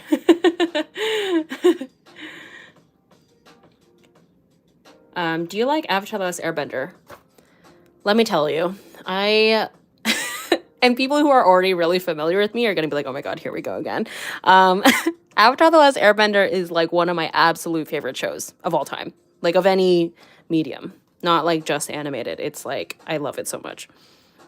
I have a whole video where I painted a couple screenshots and I gushed about it. But I find any and all opportunities to talk about Avatar: The Last Airbender. Because I love that show. I've like rewatched that show like from beginning to end many times. And yeah, like I caught it when it was airing on TV like many, many years ago. So I've been a big fan of it for a long time. I'd love to know who your favorite Avatar: The Last Airbender character is. Personally, mine is Sokka, which is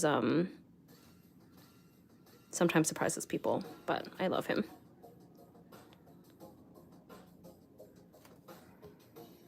Is Toronto safe or unsafe?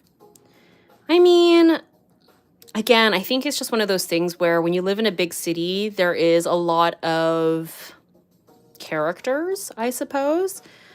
But I personally have never experienced anything. Like, I've never been mugged. I've never had anyone, you know, like break into my home or anything. I mean, I've always lived in a building, like an apartment building. I've lived downtown, like downtown the whole time I've lived here. And, you know, like I do nightlife. Especially when I first moved here, I used to club a lot, and like go out to bars and stuff, which I do still from time to time. So I don't know. I mean, it's kind of hard to say like it's like unsafe or safe. I think with anything, like with any big city, you have to be careful and you have to be smart. But like I've never had to like carry pepper spray on me or anything like that. I live in a capital, but the biggest anime festivals are happening in another city. I'm so disappointed. Oh no! Aw, bummer. Wait, there's Avatar: The Last Airbender movies coming out? I know that there's a Sokka one coming out. I mean, not Sokka, sorry, a Zuko one. Like, there is an animated Zuko-based movie coming out. I think it's a movie. Yeah, very excited.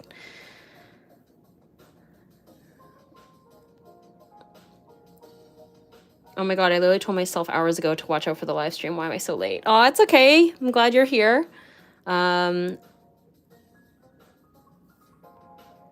I've heard they're planning to do 3 of them. Ooh, I'm so excited.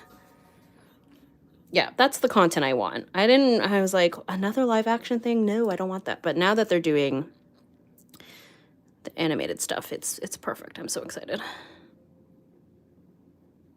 And we all know the voice actor for Zuko. I'm sure he'd be happy to voice Zuko until the end of his days. So I'm here for it. Okay, Mirko is, I think we're going to leave her there. Now we are going to move on to doing this purple hyacinth. These will be a lot quicker, and then we can actually start getting into like the color pencil, I think. So purple hyacinth, I'm drawing here because I've been reading the webtoon of that same name, and I'm enjoying it. A few live streams ago, someone had recommended to me, and I'm finally getting around to it. I'm enjoying it. Zuko is my fave. Katara and Zuko Supreme. I heard somewhere that they were supposed to end up together, but it was changed last minute at the end after the dragon dance episode. Not sure if it's true. Yes, apologies in advance, but I am also a big Katara and Zuko stan. Zutara, as they say. So what happened was, so I have actually, and I know this for a fact because I listened to the podcast hosted by the voice actors of Korra and Zuko. So the voice actor for Zuko for sure thought that Katara and Zuko were going to end up together, and he had hoped that was going to happen. And then one of the writers, they had him on their podcast for like a Q&A, and he said that he also wanted Katara and Zuko to end up together, and there was lots of arguments in the writer's room about it. And in the end, it ended up going to be Aang and Katara. So, because that's the thing, right? Like any given like show is going to have many cooks in the kitchen. And so, you know, there's going to be different directions, different opinions that people have. So yes, that was on the table, but unfortunately we did not get it.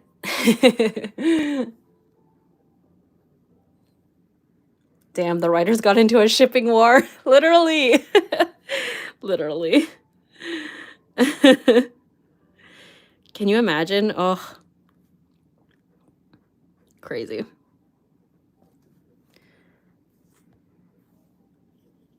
I love Katang, but Katara and Zuko were much closer in age. Same with Anakin and Ahsoka. Oh, interesting. Yeah, to me, I felt like so much of the show, Katara saw Aang as like a little brother or like a little kid, and she was so maternal and like motherly towards him for most of the show. And obviously, like, you know, the writers like kind of turned it at the end where she was like seeing him in a different light. And I imagine that like further into like, you know, as like they both got older, it could, you know, develop that way. But just like from what we had seen, I just thought Katara and Zuko made for like a more interesting dynamic as well. But, you know, I respect everybody's ship.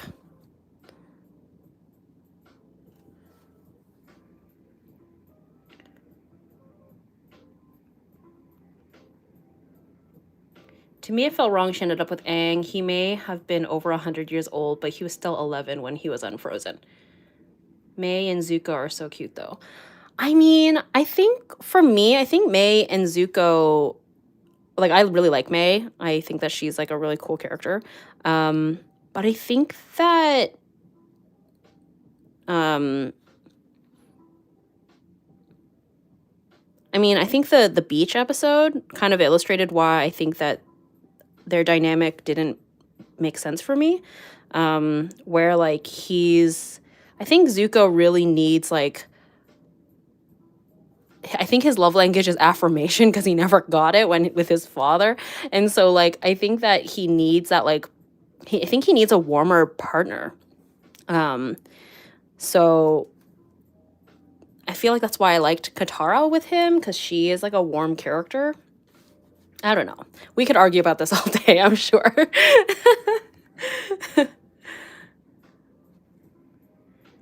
By the way, I made it to the stream. Hey, everyone. Hello. We're having shipping discussions.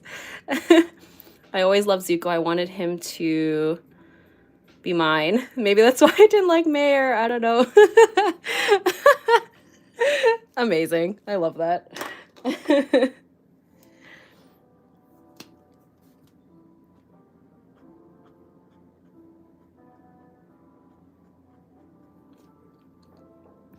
Have you read the comics that follow the show? I read the one. I mean, I technically didn't read it. This is maybe kind of bad because I didn't pay for it. But someone on YouTube a while back, they had uploaded all of the pages to the comic arc where they go find Zuko and Azula's mother, because they set that up in the finale of Avatar: Last Airbender, and apparently the idea was that they wanted to do a movie, and then Nickelodeon was like, no, we're not going to do that. And that's why, like, at the end of the season, Zuko was like, where's my mom? To like, or whatever, to his father, and they never like followed through.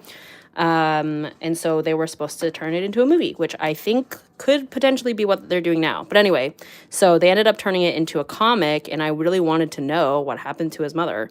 And it was really cool. So yeah, that's the only comic I've read though. And I technically like, yeah, I say read because it was like, I mean, I did read it. It was just like someone uploaded a video of it on YouTube. I thought the live action series was canceled. I don't think it is. I think it's just like the original creators are not attached to the show anymore because of creative differences. I think it's technically still happening though. What's your January favorites? So K-pop dance lessons. The K-pop group Extraordinary Heroes. We've got Mirko down here from My Hero Academia. This I'm working on here is Purple Hyacinth, the webtoon, and then at the bottom here is Bleach. Oh, I really like how the flowers came out, actually. Okay, now we're gonna work on the stem. All right, let's do, need some greens. Thankfully, there's greens in his shirt, so that actually the color ties in really nicely. 120.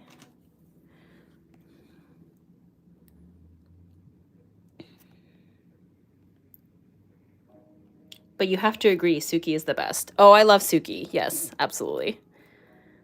I do love Suki. Yeah. I love seeing all the memes of like, damn, Sokka was really just pulling all the ladies. Which is really funny because it's kind of true. Yes. Did you see the awful looking free-to-play Avatar Last Airbender mobile game? Good lord, the voice acting in that is bad. I did not. That's hilarious. I didn't know that was a thing. I actually don't really like play mobile games that much. Like I know everyone's like really obsessed with Genshin Impact right now, but yeah, that's just never been. I've never been like a much of a gamer to begin with. So, but yeah, that's really funny.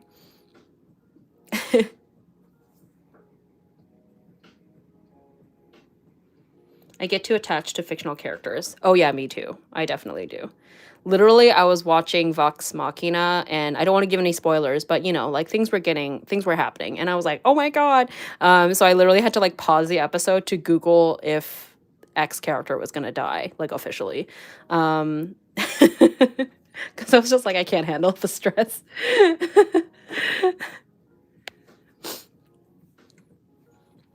And some of my friends think I'm insane for that, for like purposefully looking up spoilers, but I prefer to know. I can't handle the anxiety of not knowing. Yes, exactly. I think that's why it took me so long to start Attack on Titan, because that's sort of like a running joke in the fandom. It's just like that the creator has like a dartboard of all of his characters and he just throws a dart and that person's gonna die. I mean, that's not actually true, but like, you know, the characters are just dying left, right, and center. And I was like, I don't know if I can handle that. But anyway, so prior to watching it, I was like, I'll just do myself a favor and read who lives and who dies. Okay, now we're going to move on to this panel. I refuse to look up with the actor that played the Mandalorian. That was the one spoiler I did not want. That's fair. That's fair. I loved the Mandalorian.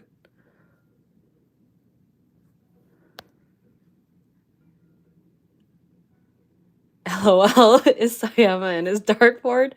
I love that that running narrative. I think that's very funny. I watched the first campaign of Critical Role due to my brother, and now I'm crying watching the show. They have announced that they will be animating their second campaign as well. Ooh, that's so exciting.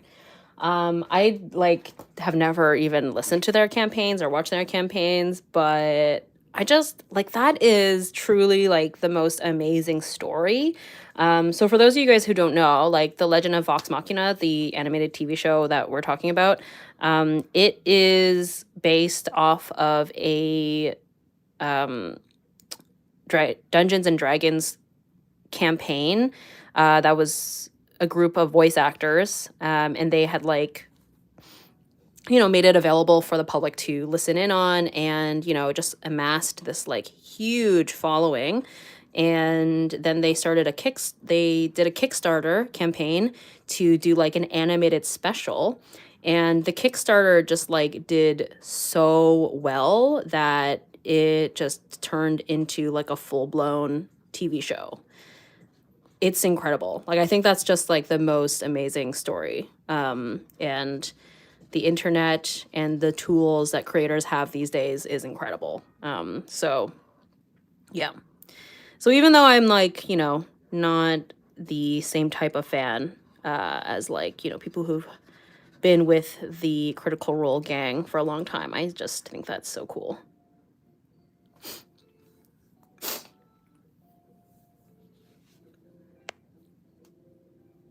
The Mandalorian and Andor are the only live action shows that are keeping Star Wars alive at this point. I loved The Mandalorian. I tried to watch Andor because I'd heard people really liked it. But I found it was so slow. I don't know. It felt really slow. I couldn't stay engaged for some reason.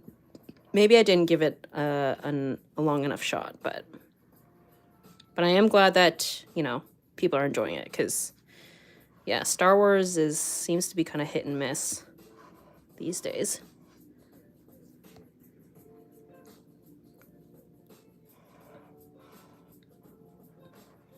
Oh, but I love Death Note, like the animated, not this monstrosity of the the remake or the live action remake or whatever. I love Death Note, but I can see why you would drop it maybe partway through. But yeah, I love it. I've rewatched that one a couple of times actually. I read the manga too. I think I read the manga first and then I watched the anime actually.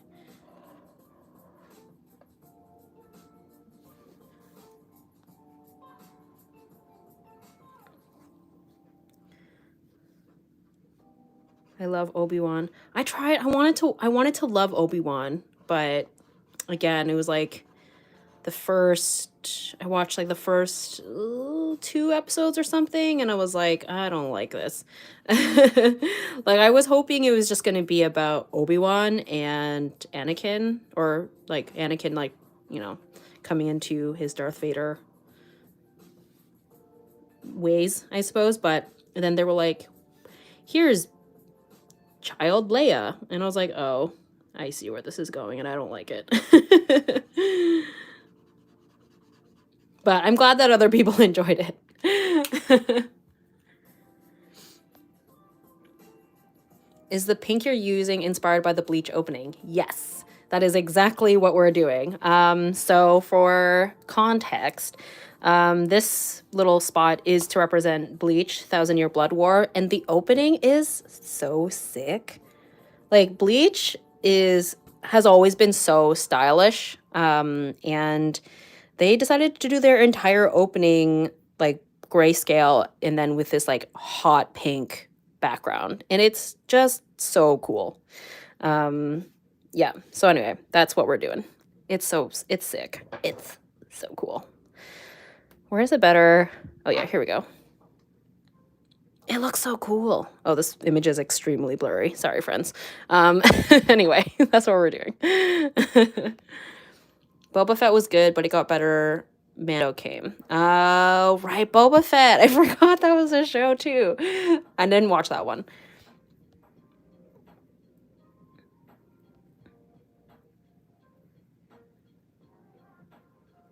Obi-Wan had so much potential. I was so disappointed. Aw. Yes.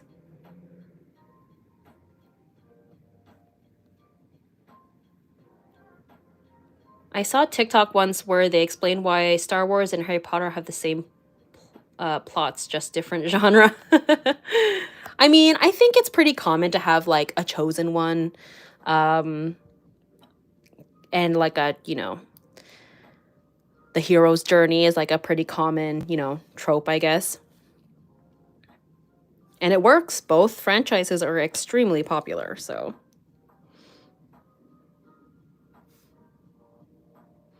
The thing I just realized, though, is that this, like, the whole page so far has been very pastel, and this panel is going to be pretty punchy. So, I think that might mean I'll just have to introduce dark kind of elements in the rest of the page, maybe, to get them to match, or I just go, like, not as dark on this.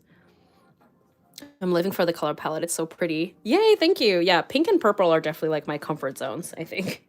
All right, so let's go in with the like some grays first, and then we'll go from there. But I'll go with like maybe purpley grays to get them to match up with the rest. And just use swatch up here.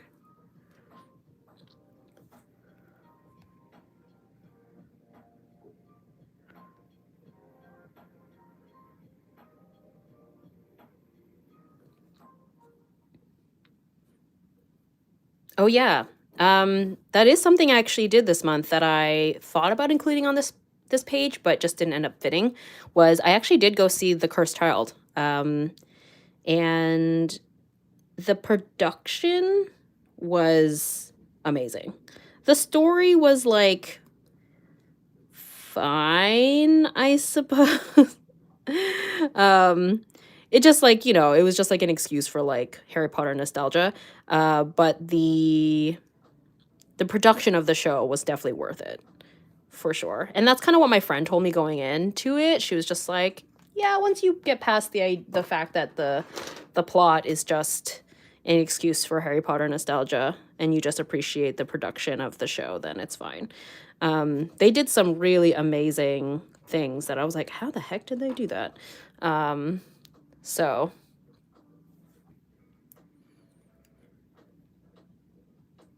how are you finding using alcohol markers instead of paint markers for the monthly faves? It's good and bad. Good in the sense of like more details and more color selection options, but because of that, I do think it's more time consuming. It feels like a slower process because I have this tendency to like sort of be too timid and like take things really slowly, whereas paint markers like kind of force me to commit and go in a little darker, a little sooner. But I do think that I am glad that I chose to go with the alcohol markers this time just to change it up, because I know that for the most part, I'm sure most of y'all are here for like the vibes and the chit chat, which I'm also here for. And so I figured, like, you know, we've already seen 12 live streams of me doing alcohol markers. So, I mean, sorry, 12 live streams of the paint markers. So makes sense to change it up, I think. Not that I'm, like, not ever going to use paint markers again, obviously.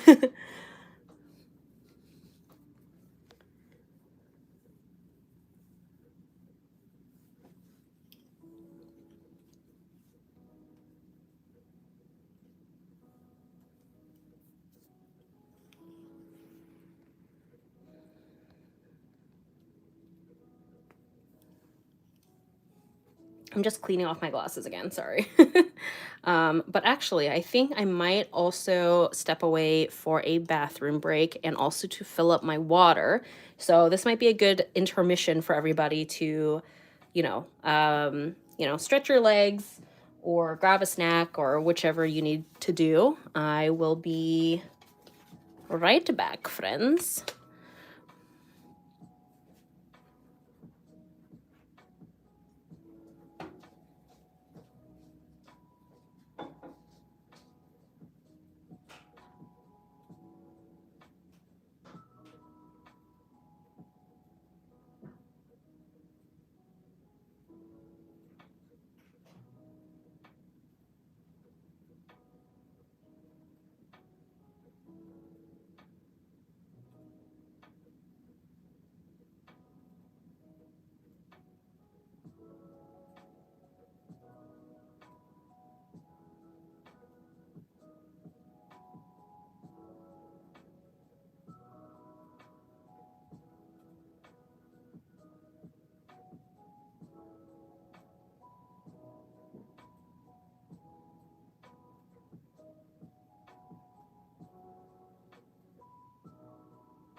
Okay, I am back.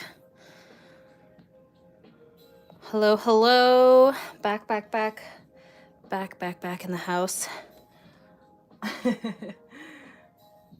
I have not been watching the new Drag Race season yet, but I have been watching the Pit Stop because it's hosted by Bianca Del Rio.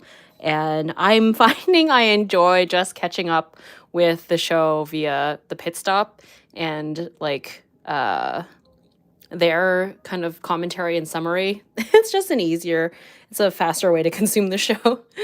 I went to get more water and my cat locked me out of my own room. Oh no, that's so funny. Hello, I recently found you and you have inspired me to try drawing/sketching. That's amazing. Aw, well, welcome.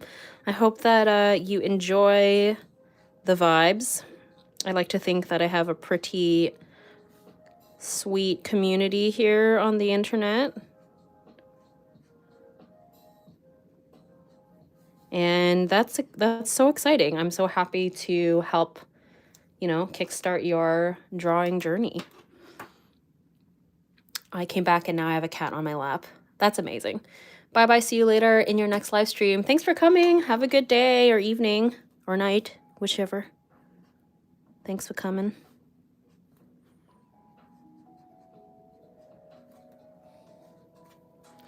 Okay. So I'm sort of torn on how dark I want to go with this. Let's try. I'm just like looking at my various grays here. Maybe I'll try. Maybe let's do CG4 just to start and see. CG4.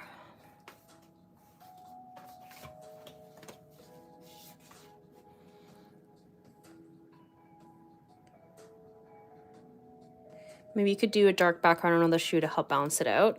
Ooh, yeah, good call. That is definitely a good option since there is like a lot of space around it. Yes. Yeah, I'm glad that I sort of like didn't go in with the letters just yet because I had a feeling I needed to leave that up to interpretation for the rest of the spread. But yeah, I think like a dark gray can still work for this as opposed to going in with a full black.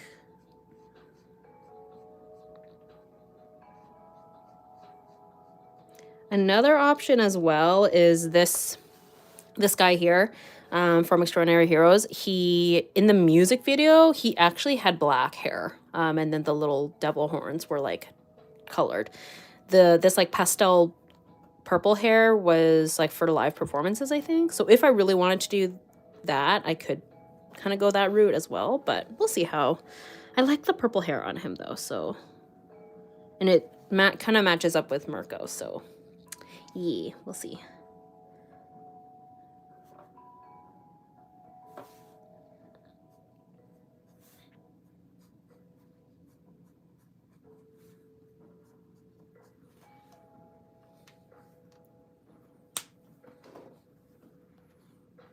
Do you have a schedule for your live streams or is this just whenever you feel like it?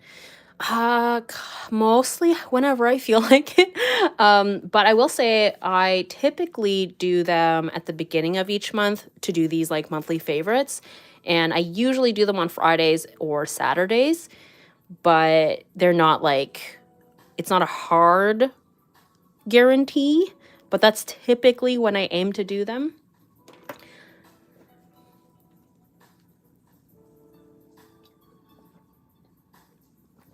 Digital art is fun, but lately I've been into traditional.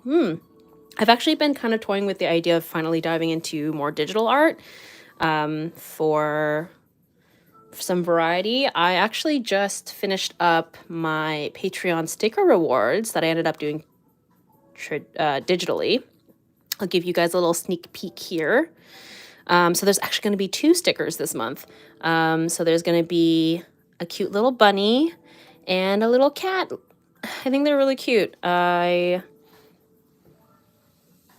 I was thinking about, how Lunar New Year, it's the year of the rabbit, but in Vietnam there is no rabbit in the zodiac. And it's actually a cat. So I was like, let's do both.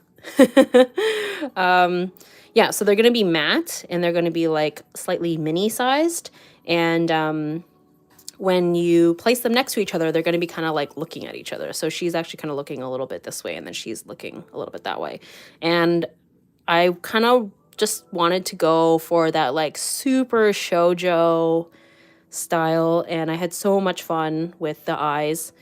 These are mostly default brushes, actually. This is Procreate, by the way, on my iPad.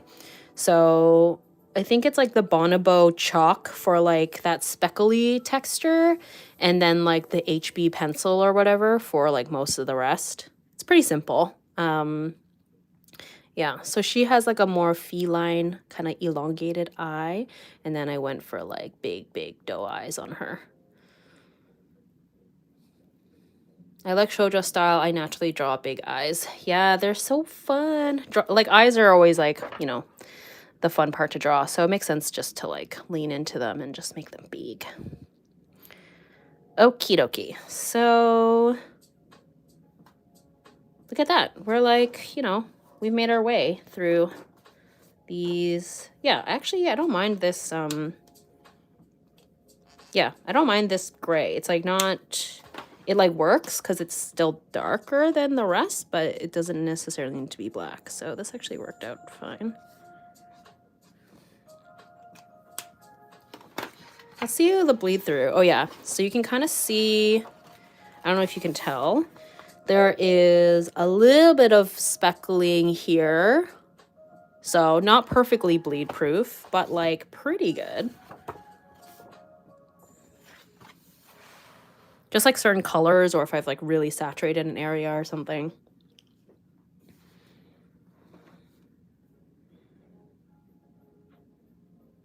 Okay. So I'm just going to leave this, honestly, because I don't think that's very exciting for you guys to watch. I think what we'll do is I will work on the portrait here, because that's more interesting. In which case, let's move our camera a little closer. Yes, there we go. I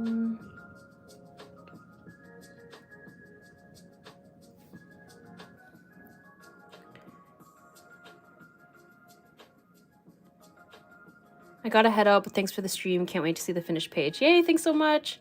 I've seen your stickers on more and more sketchbook tours, and it makes me so happy. Oh my god, really? That's amazing. That's awesome. Oh my gosh. This is the render sketchbook. It should be linked in the description.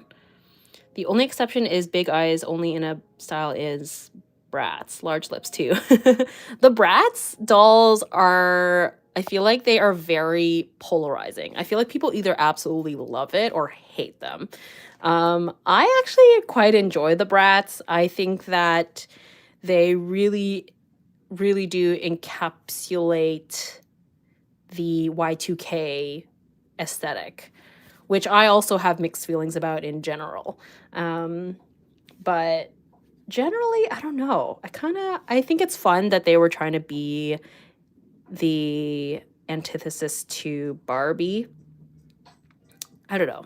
Not that I don't love Barbie. Barbie's great too. I don't know. I think it's fascinating that the Bratz seem to have such a polarizing feelings for people. Loving the spread. Yay, thank you. Okay, now we are going to get into this guy. So I'm just realizing my colored pencils are like a little bit far from reach, but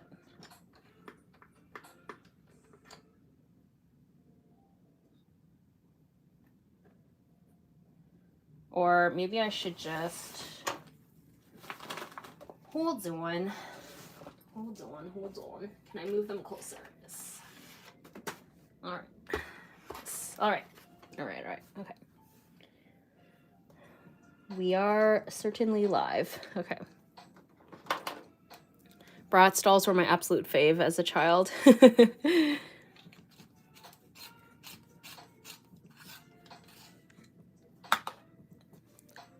I've never even watched Euphoria, but I loved I don't know if you've seen uh they did like an animated Bratz like style um clip, I guess, of like a scene from Euphoria, and I thought that was so amazing and so fun. Like again, like I never even watched Euphoria, but I was just like, that is hilarious. I think they did one for Legally Blonde as well, which I do love.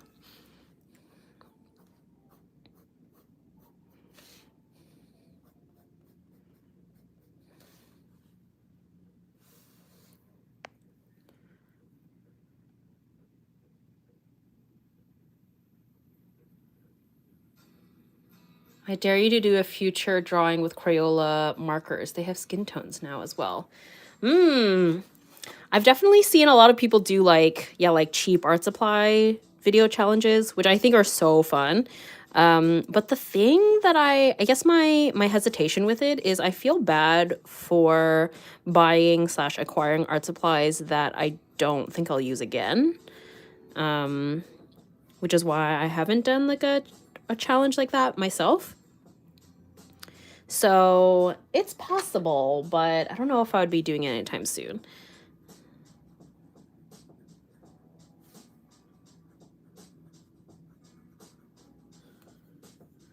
I was on the fence about whether or not I wanted to use fine liners with this or just color pencils. I might, oh, you know what I'm gonna do for you guys? I'm gonna bring you a little bit further like this and then at an angle, because I find that, I think with colored pencils, my hand often just like gets in the way.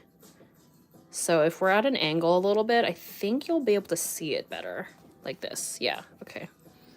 This tripod is changing my life. I have a bad habit of buying art supplies, but then putting off drawing. No more art supplies for me. Yes, I feel you. And I think that's another part of why I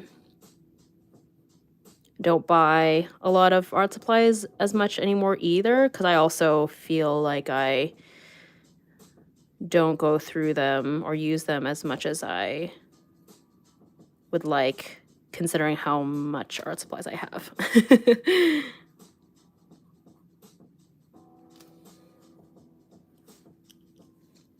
I have a perfectionist issue, so it's intimidating to start artwork. Yes, I feel you on that, which is which I guess in that sense, sometimes like buying cheaper art supplies can be a good thing, because part of the fear, I think, with, you know, the intimidation of getting into starting making stuff is like this idea of like, oh my God, I spent all this money on these art supplies. But then if you're using something that's like more inexpensive, then you feel less precious about it because you know it was cheap. So yeah, there's definitely, you know, pros and cons to both things.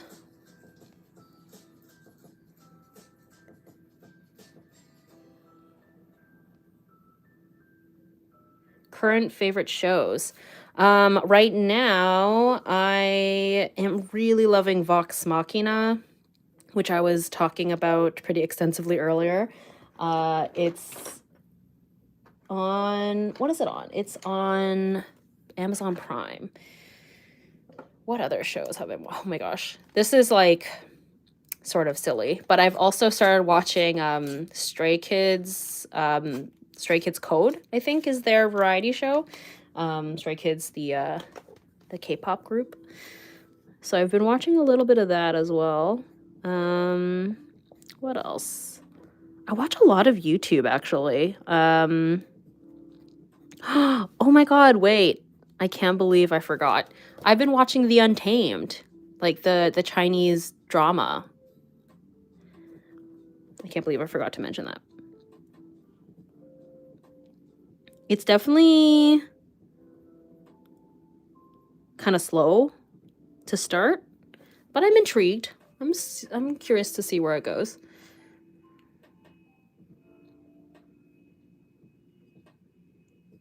Not me saying angles instead of angels. Oh my god, The Untamed. I can't believe I forgot to mention that. That is like, yeah. I haven't watched The Untamed. It's still on my list. Is it BL?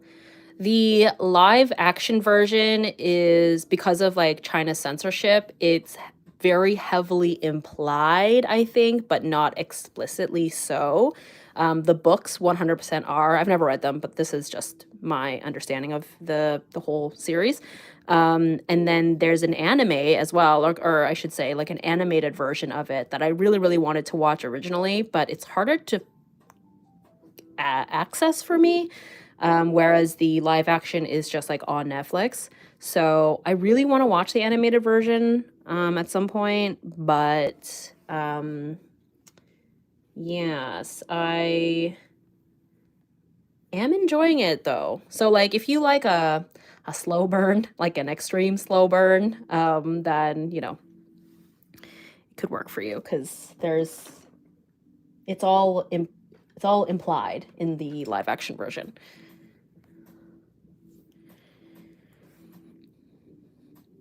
But yeah, I really want to watch the animated version because I really loved Heaven's Official's Blessing, which is why I'm even watching The Untamed in the first place, because it's the same author that the content is based off of.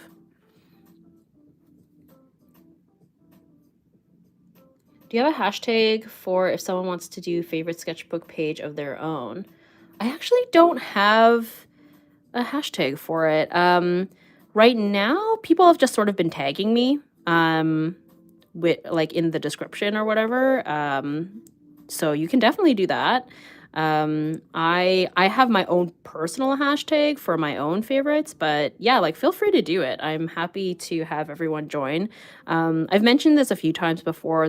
I actually got this idea from another artist, David Culver. He is actually a tattoo artist now, so he's like since abandoned that Instagram. He now just goes by like Culver Tattoo, I think. But yeah, so like this idea is like not exclusive to me. I told him, I was like, oh yeah, I'm doing this thing like that I was inspired by you. And he was like, oh, that's cool. He was like, I got the idea from Fran Nerd like years ago. So, you know, it's like it's just like a whole chain. But yeah, happy to have people join. It's really fun, and it's like such a cool way to remember what you got up to in the year, because you know time moves quickly and we all have goldfish brains. So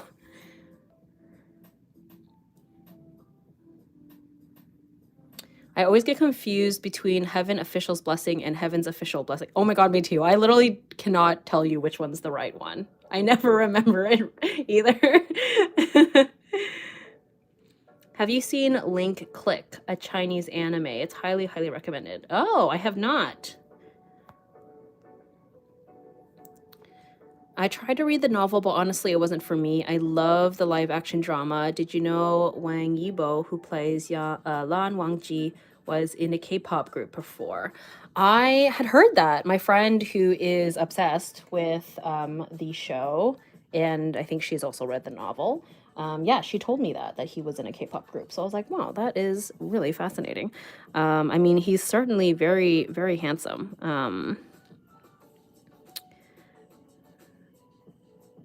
But yeah, very, very fun fact indeed. Yeah, she like showed me a clip of him with Jackson Wang, like on a variety show, and I was like, wow, look, he's so expressive. Because I like only know him from the show so far. So, but anyway, very cute.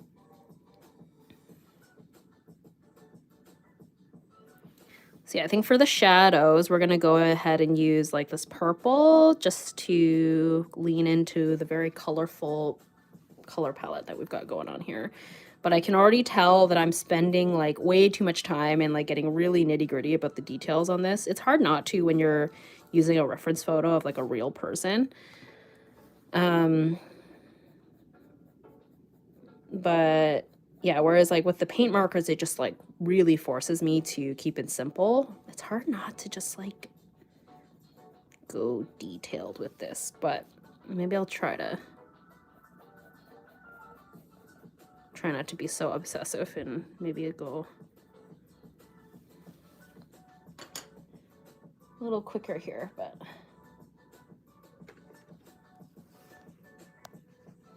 it's currently 10:30 p.m. in my corner of the world, and I'm getting tired, but I'm determined to see this to the end, though I might not end up falling asleep on my phone in hand. Aw.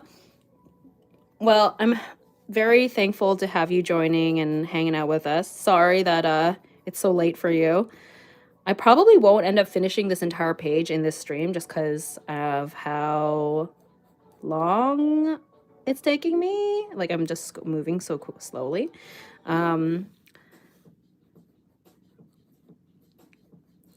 But I will definitely post the finished product, of course, on Instagram and my YouTube community tab. But yeah, just seeing the pace I'm going at here, I don't think it'll get finished in this stream. It's lunchtime for me here. For me, it is 3:30, basically 3:30 in the day.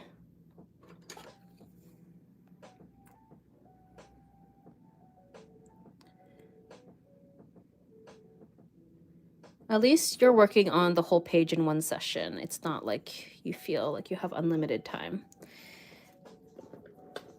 Yes, that is true. That is true. It does help kind of like narrow it down for me. Because yeah, usually I try to get most of it done during the stream. Usually like the whole thing doesn't get done, but most of it.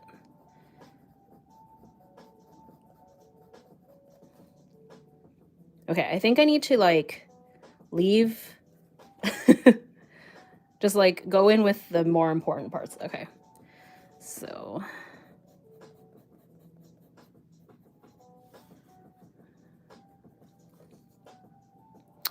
this is Gaon from Extraordinary Heroes, which is a K-pop group that I'm really into. Well, like pretty it's casual right now since they're like very new, and I like just started listening to them last month, but that was definitely like, yeah, I wanted to include them in this favorites because it was definitely something that I consumed a lot of in this in January. The horns on Gaon look so cute. Gaon. I know, aren't they? I love it so much. I think that's why I was like, okay, we're gonna go with this look because it's adorable. I had heard that the Extraordinary Heroes fan name is Villains, which I think is amazing because like they are the heroes and then we are the villains. And like heroes can't exist without villains, I think is the concept. So I was like, that's adorable. I love it. But yeah, I haven't like, I don't know all the members yet. I haven't like watched the variety show or anything like that, but I'm digging the music.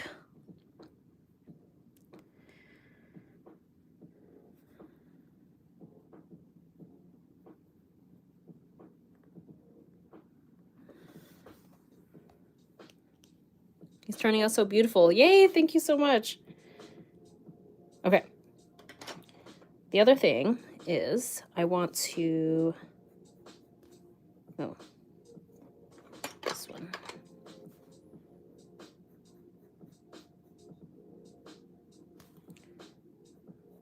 I think what I want to do is like make it feel a little bit more graphic.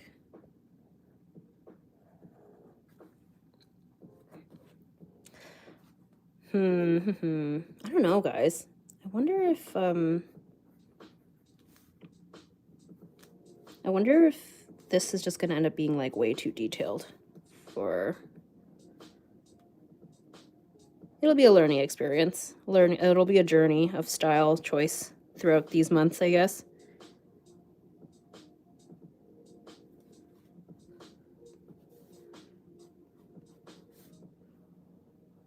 I felt like with the paint markers, I was really like kind of forced into a very specific style, which like helped with consistency. And whereas this is like, I just have so many options.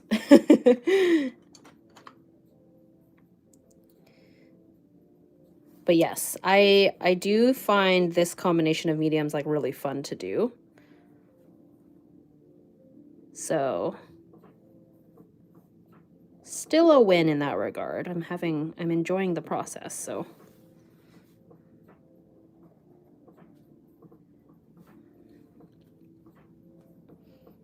And maybe I'm judging too quickly. We're still not done the page, so. Oh, hydration reminder, friends. Also, I'm just realizing I'm like really playing with fire, like holding the glass over the sketchbook. Glass of water, I mean.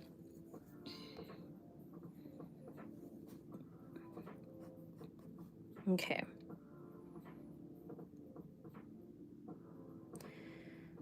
Yes, I think.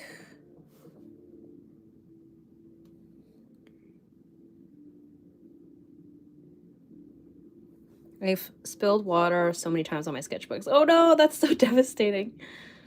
He's looking beautiful. I really need to see the other members in your style. I'm sure it'll come eventually. A lot more room for details as opposed to paint markers. Yes, exactly. Which I think is like good and bad. My exams are finished, so I finally get to watch one of your streams again. Yay! Congrats on finishing your exam.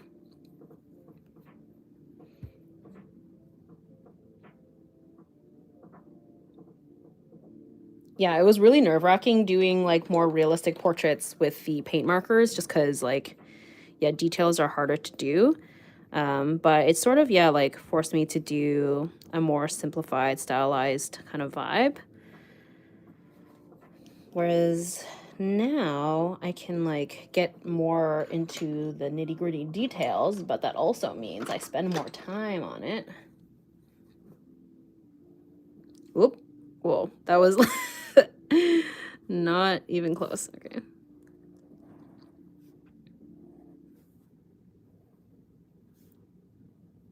But yeah, if for those of you who are familiar with a lot of my color pencil marker, alcohol marker style, I guess, I typically go in with fine liners for the line art, but I want to see what it might look like trying to do most of it with colored pencils, just to give it a completely different feel than the paint markers. So we'll see how it goes.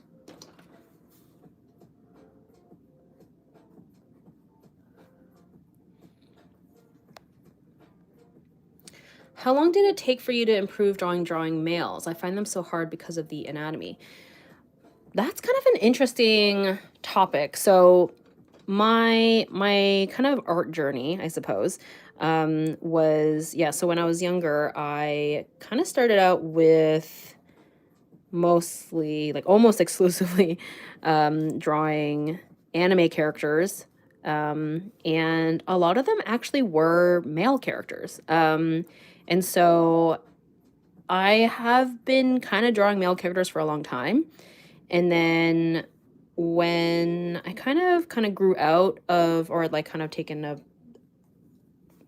break, I suppose, or like stopped drawing anime as much, or anime characters as much, and like focusing in on original characters or like characters that were like of my own design, I sort of stopped drawing male characters for a really long time, or like male portraits and stuff.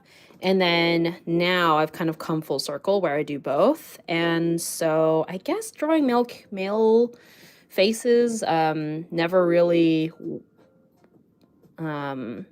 fully went away from me because I had started out doing it. I will say though, I think male bodies, like the figure itself, is something that I find challenging because that was something that I haven't done in a really long time.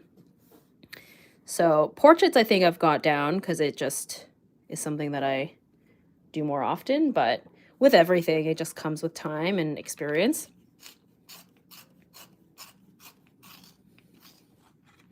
But if you want like tangible advice, I did a YouTube video a while back. What did I title it? It was like drawing only male characters or something like that. And yeah, so I literally like kind of went through and talked about my approach to male portraits. The only male character that I drew that turned out good was Jesper from Klaus. And there's plenty of room for more characters to come. It's just, yeah, it just takes time, especially, you know, if you've been more comfortable with a certain look or character for a long time. It's all practice and experience. I'm wondering if I should have used a different color for this, for the stars. They feel like really aggressive, but it's fine.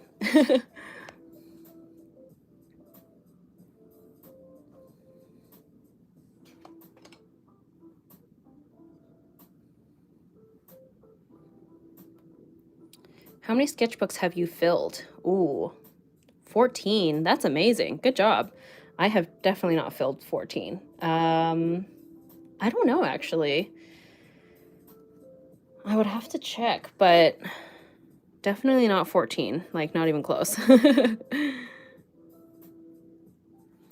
I finally got to the point where my male faces look male, but the body still confuses me. All those angles. Compared to curves and soft edges, I've been drawing females for so long. Yeah, I do find that the male body is not as... doesn't come as naturally to me, I think. Probably due to the fact that I don't have a male body.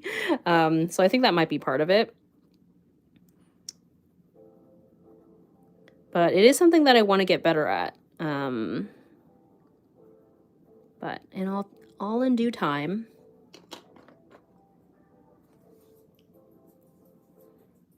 Okay, I feel like we spent enough time on him.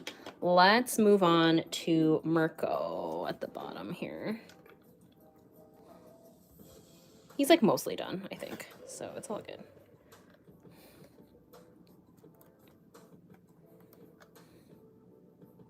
So yeah, we need to fix this little boo-boo that I did here.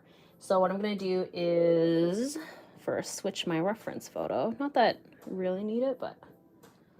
So we're gonna go in with a lighter tone to kind of like flatten, or no, not flatten, like try to, I might have to,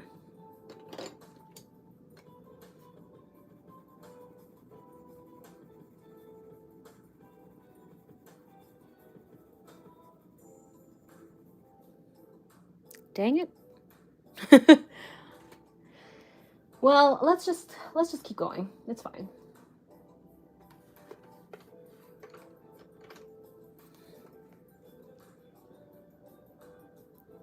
Let's be honest, the male body is just more boring than the female body. That's really funny.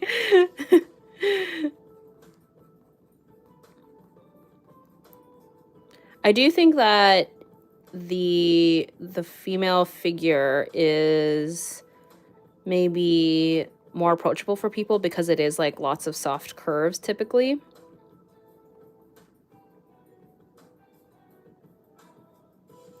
It's kind of like, I kind of see it as similar to how I find with backgrounds, like drawing nature, more approachable because it's like more organic and flowy, whereas drawing really structured things like buildings or cars is more challenging because it's like very angular. So I kind of see it in a similar manner, I think.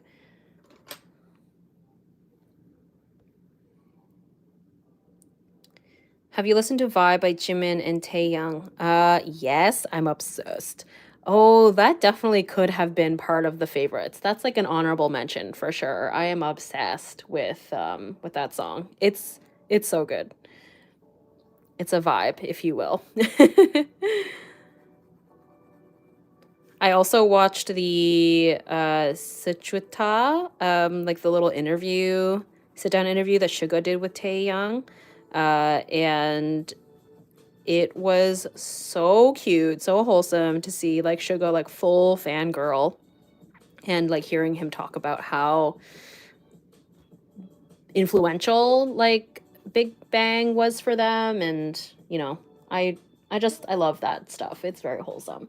And I'm like freaking out that Hoshi is like the next guest because like the BTS 17 crumbs, like please give it to me. Extremely excited to see that interview.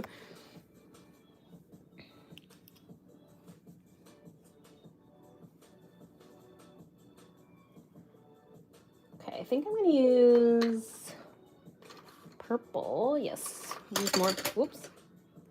More purples. Buildings are my favorite subject to draw. It's really fun to see how you can translate all those details through some lines. Oh, wow, that's awesome. I think that I definitely admire people who are able to tackle man-made objects drawing-wise, because I just find it so challenging.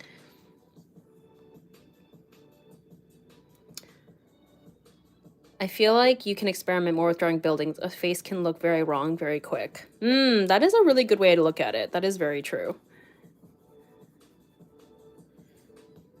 Oh my god, yes. Suga and Hoshi. Sushi. So excited. Oh my god. Sushi. That's so cute. Oh my god.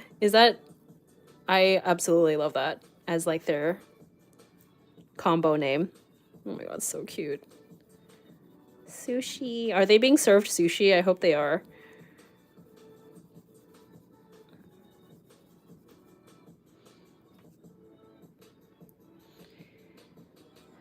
I think that's kind of how I feel about with like more nature-y based backgrounds. I feel like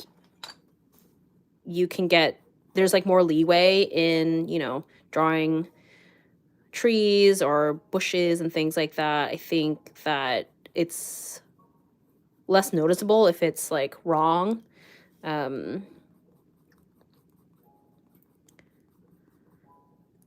Whereas I think that like in comparison to like a tree or something, like a building will look more obviously off if it's off. But I guess it also depends on your style too. Like if you're kind of going for like a really stylized, look, or if the building is like just like in the background, then it's less obvious.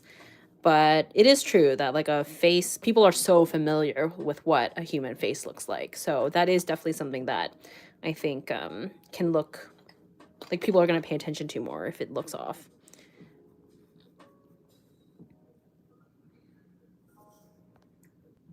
I'd love it if there were served sushi, right? Where'd you watch the interview? The Suga Taeyang interview is up on YouTube. The Suga Hoshi one is not up yet, but it'll be on the same. I think it's just the Bangtan TV YouTube channel.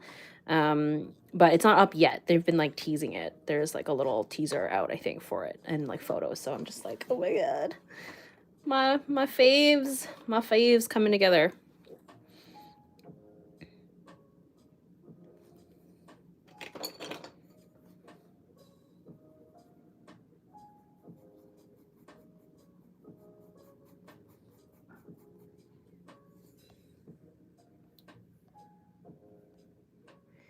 In your next fave spread, maybe you can add donuts instead of hearts.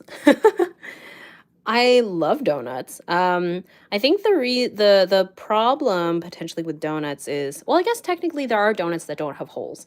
But I like doing hearts because I can write the number in really easily. But it is true that but then if the donut doesn't have a hole, then it just doesn't look like a donut.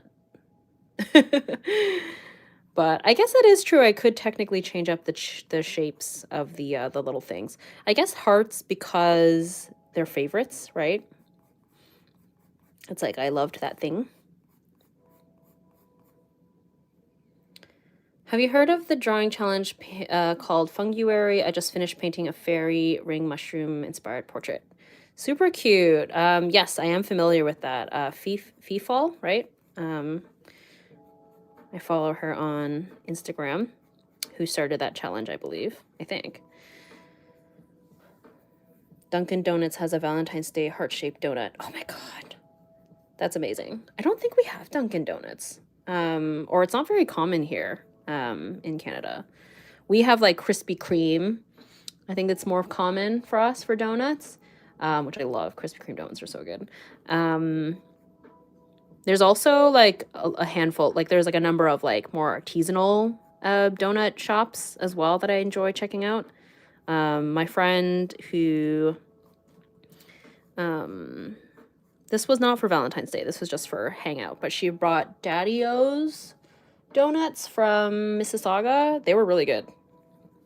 And they were vegan, which is great because my friends are lactose intolerant.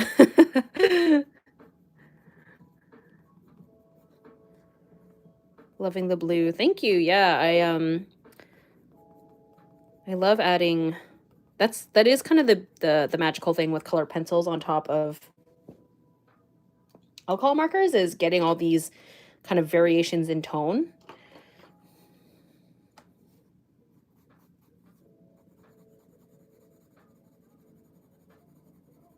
Or not variations tone, variations in hue. I mean, I guess tone as well, but mostly in hue is kind of the vibe I'm going for. 2020 Tina. I'm not familiar with K-pop. 2023. Oh my god, my favorite idols together. Listen. You have witnessed my full K-pop journey, and isn't that amazing? But it's true. I've fallen down the K-pop rabbit hole very quickly. No pun intended. I'm literally drawing a rabbit right now. And sometimes I wonder, who was I before K-pop? It happened so quickly.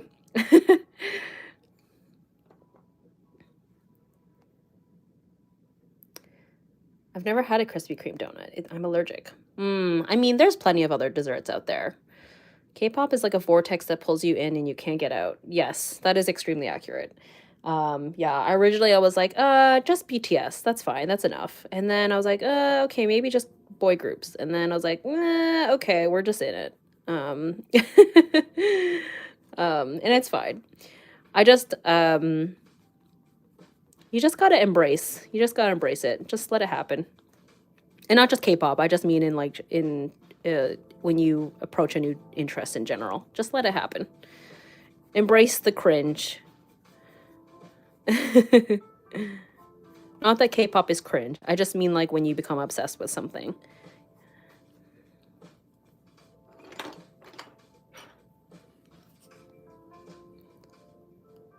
I've watched your streams when you weren't into K-pop. I've been a fan of K-pop since 2012. I bet you thought my journey was pretty funny. You don't choose the obsession chooses you. That is extremely accurate.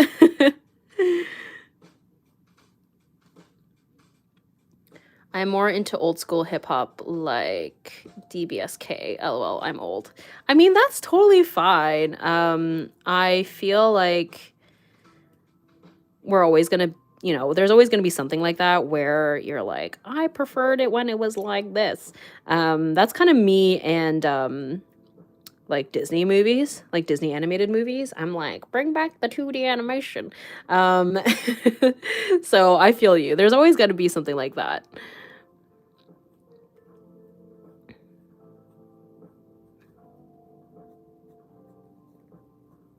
And that's the thing, is like, you can still enjoy it. No one's going to take it away from you. That's fine. No one's forced to enjoy the new thing.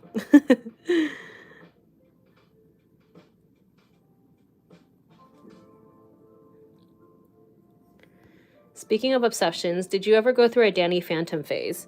You know what? I actually didn't. I liked the show when it was on. But I think that, yeah, like some people, like you said, like a phase, like people were like really into it. And I never went through a Danny Phantom phase. Went through many a phases, but not Danny Phantom. I liked the show though.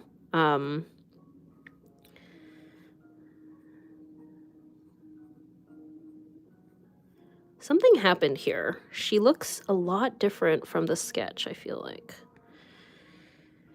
What had happened? Maybe the eyes. Yeah, I think this happens with with markers where like they cover up the sketch and then I'm like, what was going on here again? It's fine. I think the eyes are a little bit further apart than I would like, maybe. I don't know. It's fine. She still looks cool. The key, I think, for her is the expression. You want her to look tough.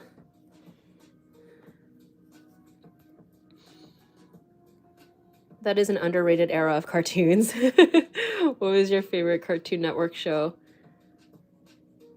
Cartoon Network. I kind of get them mixed up because I'm Canadian, right? And so our network channels were a little bit different.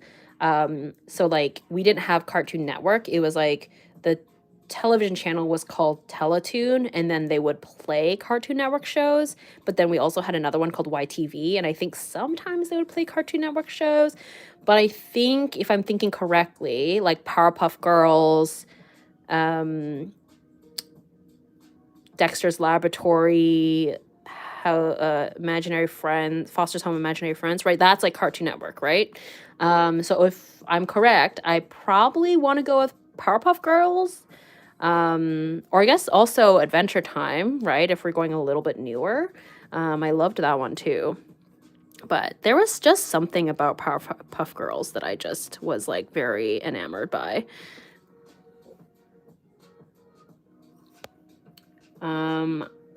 Yeah, Fairly Odd Parents, love Danny Phantom. Oh, I did enjoy Fairly Odd Parents too, actually. Not my favorite necessarily, but I did enjoy it. I wish they still made 2D animated movies too. Sad.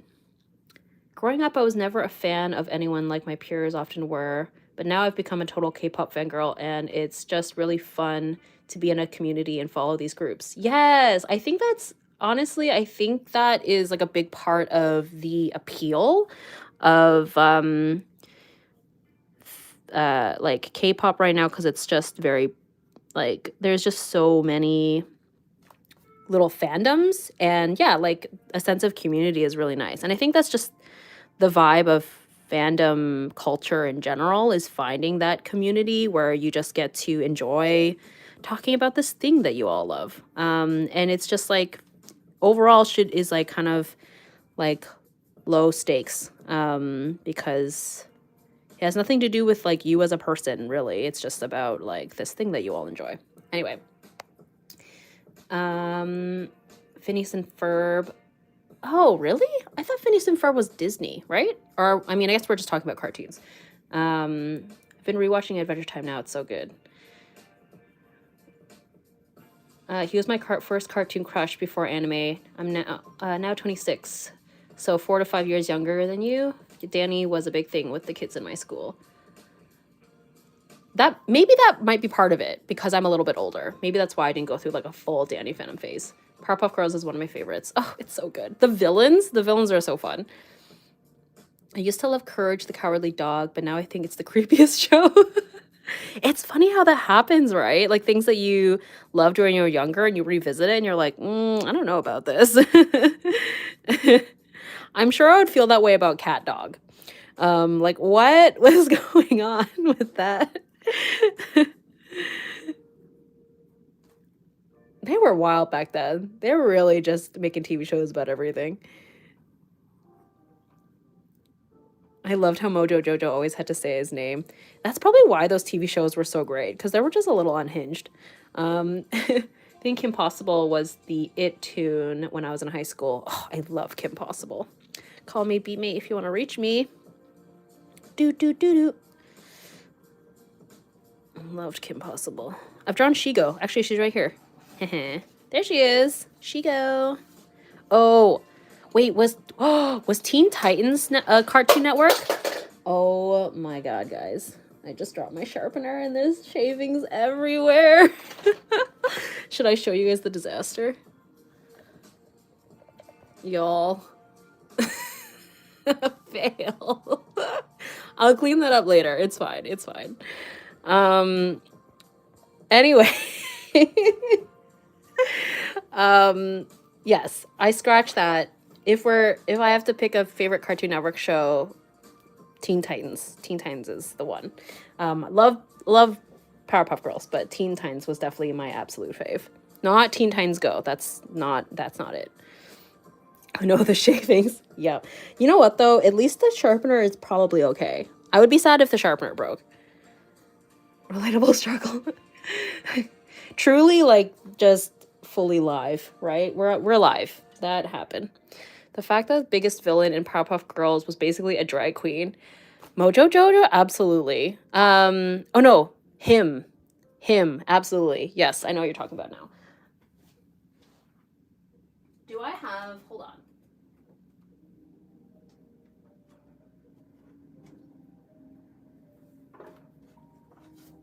Him absolutely is a drag queen. There we go. I have this sticker sheet that I made with all the Powerpuff Girls vibes. I love their little phone. If I could own that, I absolutely would. Mojo Jojo has drag king energy. Let's be real. Yeah, you know what? It's so true. Look at them. I've had it with your sassy mouth. I love that screenshot so much. Anyway, I have this sticker sheet that I made and I'm obsessed.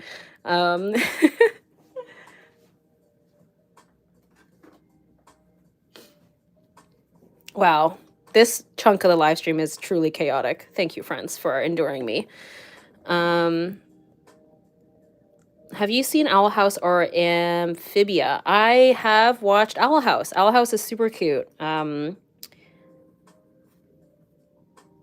I caught up on Owl House? I'm like mostly caught up, I think. But yes, I do enjoy that one. Absolute chaos in today's live stream. The way him talks is so funny. I always really love the phone. I won't use it but for decor purposes, yes, exactly. I don't have a landline. Like, who has a landline these days? But I love the look of it. You know, it'd be cute if it was an alarm clock, because the nose lights up, right, when they're getting a call. Oh my gosh, so cute. Or even just as a lamp. It would be a really cute, like, desk lamp. I'm getting some ideas, guys. Oh, I'm using the wrong sharpener because I dropped the other one. Oh, okay, hold on. Ugh, sad. I like literally vacuumed the other day. Ugh. Wow, it's so colorful though. Okay, hot tip, friends, with the eraser. With this sharpener. So my deal with this sharpener is you can change how shallow or deep the point is. So for example, the Prismacolor ones, the lead is really soft, which makes them so nice and buttery to use, but I find that they break really easily. And so I usually use it at 2, and that creates like a more shallow sharpen as opposed to the Faber-Castell ones, which I sharpen like this because they're a harder lead, so they stay structured, they keep their structure better because they're stronger. And so that's what I use this sharpener for. And so I'd started using this for this, but I don't want that. I want it to be like this. Anyways, that's my pencil sharpener rant. Powerpuff Girls was so woke and ahead of its time, gender role wise too, girls kicking butt with a stay-at-home dad. Right? Like, I have to truly applaud all the people involved in the original Powerpuff Girls show. And like, as a kid, I didn't think anything of it. I was just like, hell yeah, all these little girls saving the day from evil. I loved it. It was, I think it was why I loved Sailor Moon for that reason. It was just like girls kicking butt. But also, yeah, like the single dad and then the drag queen villain. Amazing.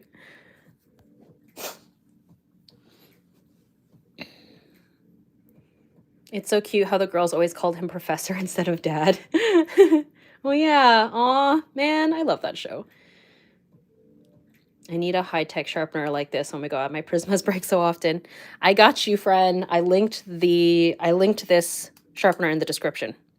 I'm sure there's others like it, but I put it in the description for y'all. You drew her nose and lips so well. Very 3D looking. Oh, thank you. Who's your favorite Powerpuff Girl? Ooh, Buttercup. I love Buttercup. She's so grumpy. But I do love them all. I think at the time when I was a kid, I was team Bubbles. And I was also team Baby Spice. You know, they were kind of the same in terms of like the Spice Girls. The Spice Girls also, like, this is why the way I am, you know? Like Powerpuff Girls, Spice Girls, Sailor Moon, all about that girl power. Bless. But yes, now I think Buttercup is my favorite. But you know, they're all great. I'm getting cold suddenly. I'm gonna put my sweater on.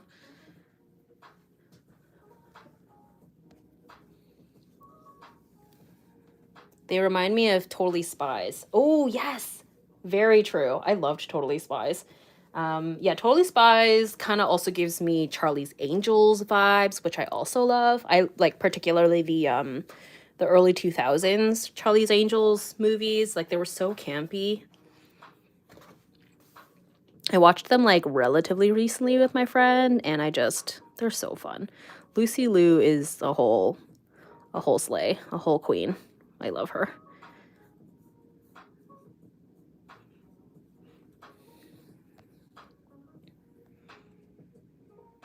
Oh my god, yay, you're still alive. I am. It's been forever, hasn't it?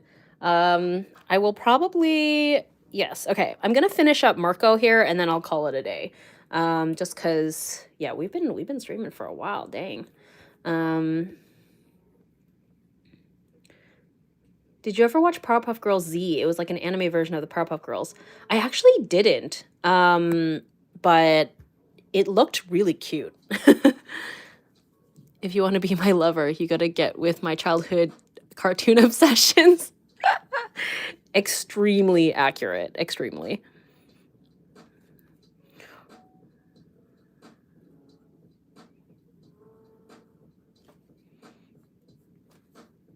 Oops.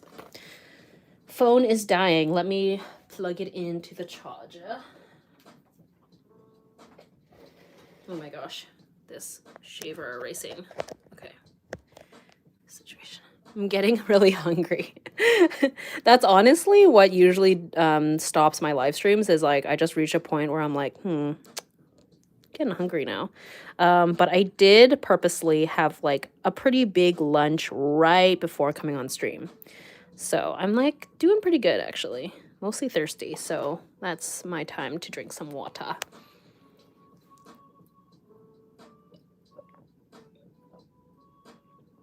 I love your fan art character style. Sometimes I wish the show was made in your style. Aw, thank you so much. I do understand, because I do find sometimes, not always, but I do find that sometimes when I've read the manga or I've like checked out the manga, I'm like, dang, I wish the anime looked like this. But obviously there are limitations when you animate something because it's just so much more complicated because you have to move the characters around. But I feel you. It's kind of like when you watch a movie and then you see the concept artwork and you're like, damn, the concept artwork is gorgeous. But it is just one of those things where they have to simplify it for animation purposes. But there are cases when the animation looks just as good as the concept artwork. I've heard that a lot about Into the Spider-Verse. I haven't seen a lot of, like, my friend has the concept art book, but yeah, I imagine it's very good.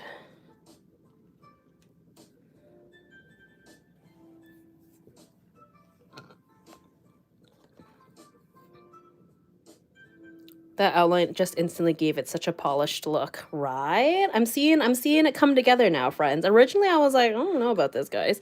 But I think it's coming together.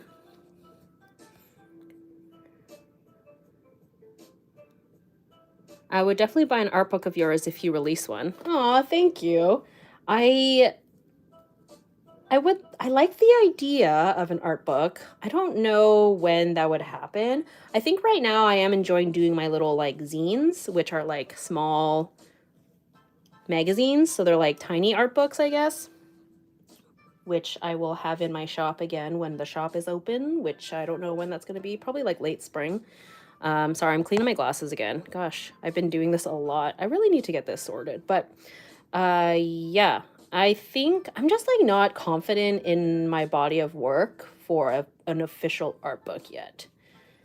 But I have been toying with the idea of a sketchbook zine. So like a zine with like a bunch of my sketchbook pages in it. I just don't know how I would structure it because I have so many different types of sketchbook pages, I guess.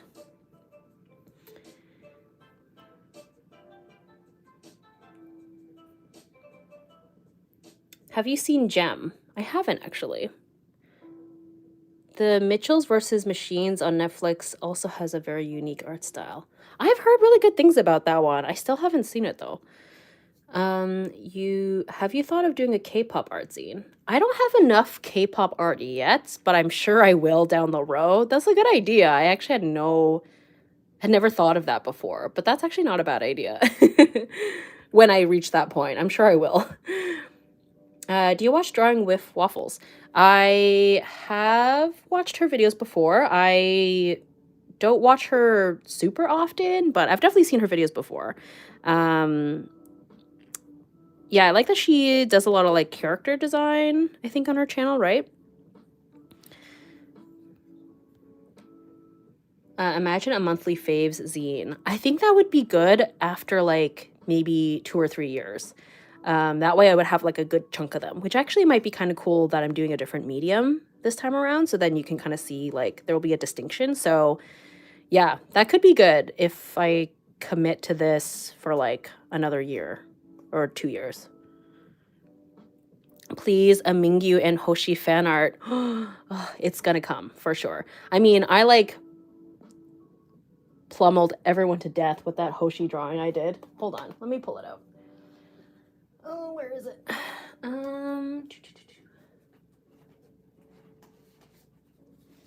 I mean, it was just like a ballpoint pen sketch. I'm slowly drawing all the 17 members with mixed results. But I did this Hoshi drawing, which I was like, oh my god, I think I actually got his likeness. It's really hard, like really, really hard to get the likeness, I find. But I was like, I think this one actually worked. So I like made a bunch of TikToks I made a TikTok, a short, and whatever. Anyway, so for you guys, here's Hoshi. And someone was like, it looks like Joshua. And I was like, what? This one's Joshua. Anyway, so I'm gonna do all the members and then I'm gonna post them on Patreon. I post a lot of these sketches on Patreon. But yeah, what else do I have in here? Here's some Jackson Wang. This one looks like him. And we got J-Hope, Hobie. These ones I posted on Instagram. Anyway. And I did Mingyu. I will draw Mingyu again, of course. He's my fave. Did you like TXT's new album? I did. Oh yeah, I'm really enjoying it. I've been listening to it a lot. It's so short. I mean, it's an EP, so it makes sense. But yeah, I am enjoying it. Devil by the Window and Sugar Rush. So fun.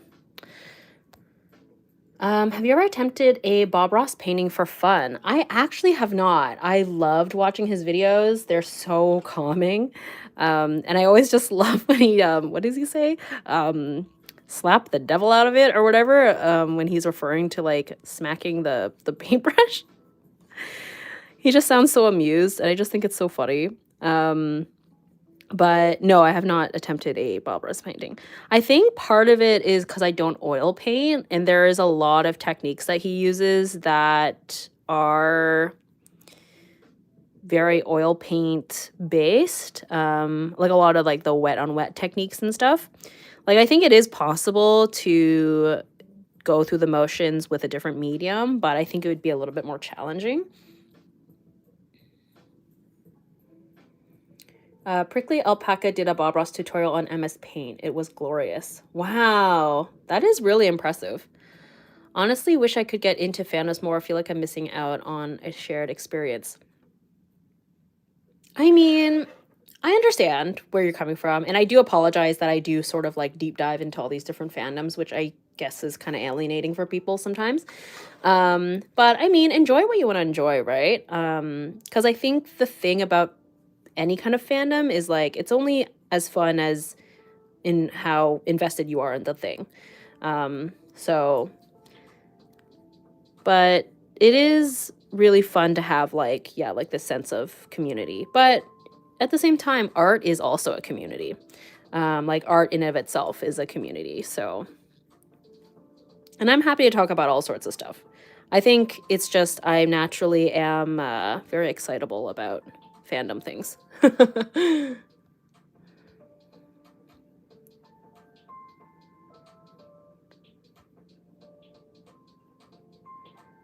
Oh my gosh, guys, I just got an ad on Facebook Marketplace for a Tumblr that was half Wednesday and half Enid and their shared window. Wow.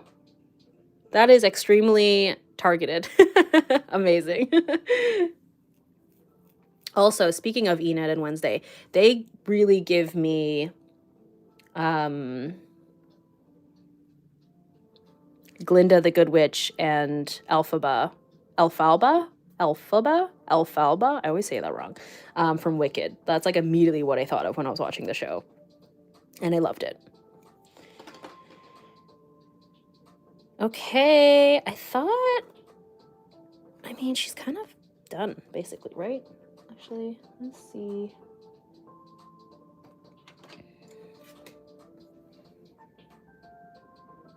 Wow, it's my first time catching you live. I hope you're having a good day so far.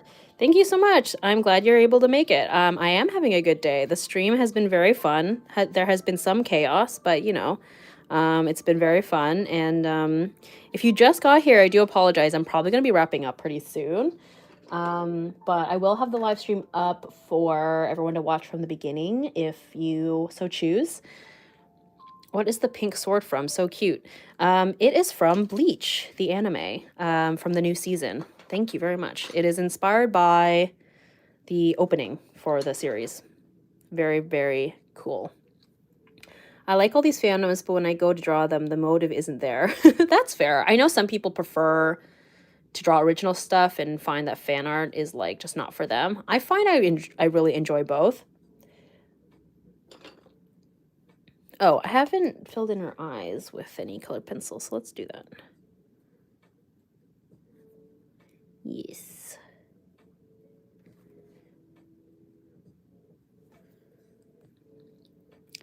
A live stream isn't a live stream without a little chaos. You know, I think I've come to realize that that's just the case. So long as, like, you know, nothing bad happens to the drawing, then we're good. I've heard they're making a movie adaptation of Wicked, and Ariana Grande is in the cast.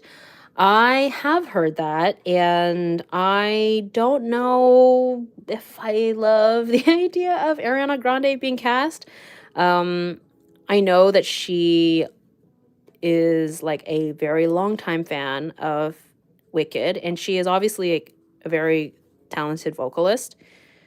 I do hope that she's able to kind of emulate like the more Broadway style singing. I know that she is capable of it, but I'm worried that like we're so like she is so well known for her particular style of singing now that I don't know how it's going to translate for a musical. And I also find that like these kinds of castings can be a little bit distracting when like the person themselves are so recognizable. So I don't know. I mean, she could totally prove me wrong and like absolutely kill it, but I'm a little bit skeptical. At least they did not cast Lea Michele. I've always wanted to watch Wicked. I loved it. I saw it when it came here to Toronto. Yeah, if you ever get the chance, I highly recommend it. She started as an actor, so at least we know she's capable of it. Yes, and I know that she, like, I've seen her do covers of a couple of songs from Wicked, so she's like 100% capable of it. So we'll see. She can definitely, you know, I'm not saying that she's for sure like a bad choice. I'm just like a little skeptical. Do we know who else is cast?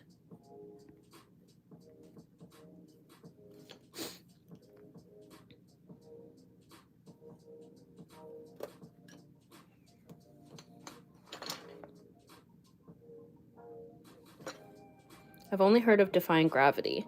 I think she did The Wizard and I as well. Oh, do you mean you've only heard of oh, you mean Defying Gravity as the song. That's fair. I thought you meant like Ariana Grande's cover. It's a missed opportunity if they don't get Idina Menzel. Oh, I wonder if they would pop in Idina Menzel and Kristen Chenoweth as like cameos. I think that would be really, really cute. Michelle Yeoh and Jeff Goldblum will also be in it. Oh my god. That's amazing. That actually, if they're like smaller roles, I can get behind that. Jeff Goldblum, is he the wizard? I wonder who'll be.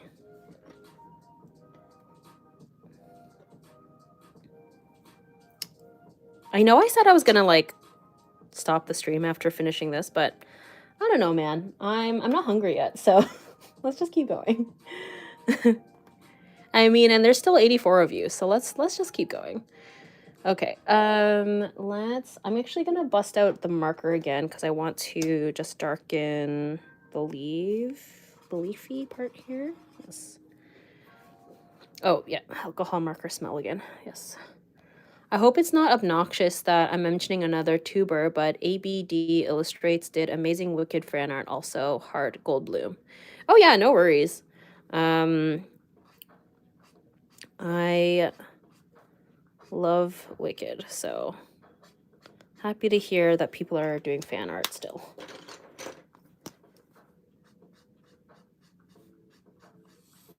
This transition, though, is perhaps not the right one, but I will use color pencil to fix it.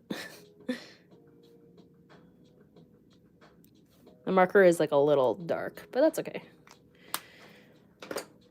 This is why I mostly do color pencils on top. I'm not very good at blending markers, to be honest. And so I always struggle when people ask me for like specific advice on alcohol markers because I don't use them in like a traditional way, I suppose.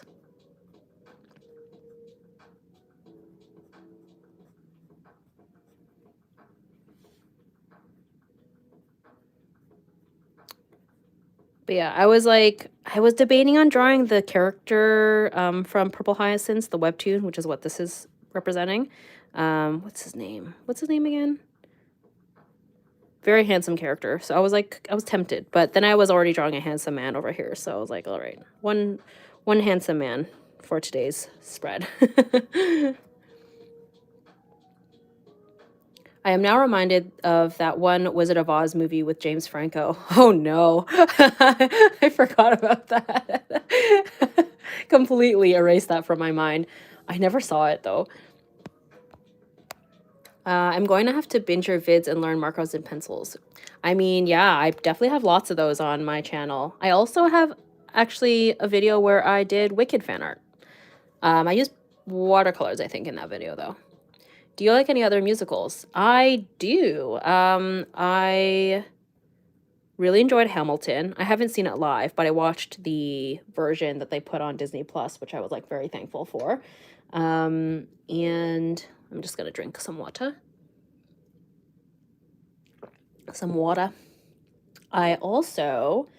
I have not heard it yet, but I'm really excited about it. I am hopefully going to grab tickets for Hadestown. It's coming to Toronto this year, and I've heard really, really good things about that one. So very excited about that.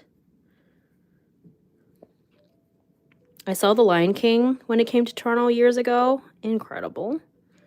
That's like a pretty standard one. That one, I continue to be amazed. We were sitting next to this like older couple, and they were like, so what's The Lion King about? And we're like, wait, what? I was like, have you never seen the Disney movie before? And they were like, no, I have no idea what this is.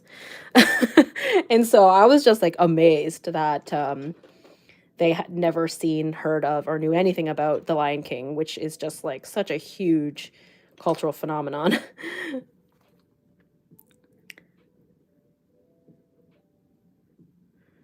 The wife seemed to enjoy it. I think the husband had a hard time kind of suspending his disbelief with all the animals singing and talking, but you know. The story is a mess, but the cinema is nice.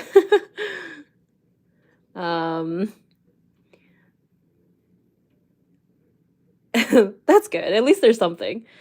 I always remembered Alphaba's name as Aquafaba, and I'm like, wait, no, that's the chickpea juice. Oh my god, Hades Town. It's my favorite musical. Never watched it live though, because they don't perform it here in Italy. Lion King is Hamlet, basically. Yes, very true. Very, very true.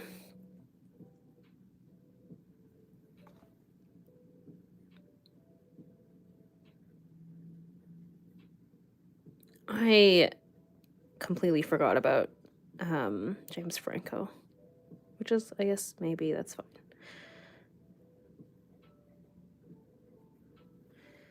When you've only seen Lion King and not Hamlet.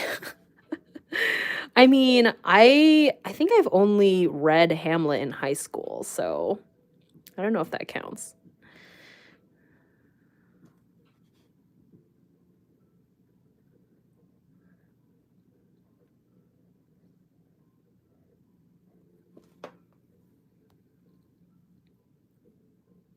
You have convinced me to refill my water bottle. Excellent. Hydration is very important. Okay, I think I'm going to, yeah, I'll just quickly finish up this little flower and then we'll probably call it a day here because I should probably get groceries for dinner later because I'm not hungry right at this moment, but I will be later, so. And personally, like, I find that I prefer, if I can, to run my errands when there's still daylight out. And it's winter here, so the sun goes down on the earlier side. So I might be able to catch the daylight right before the sun goes down. Talking about reading, do you have any book you would recommend us to read? I actually don't read that much, like novels. So, and also reading is kind of like there's so many genres, right? So it's hard to recommend something. But chat room, if there is something that you've been reading that you've been really enjoying, feel free to recommend people. It's cold in Toronto today, Tina, so bundle up. Oh, thank you. Thank you for warning me. Yeah, we've had some really mild winter so far, so that is, thank you for warning me, because I probably would have not paid close attention to that.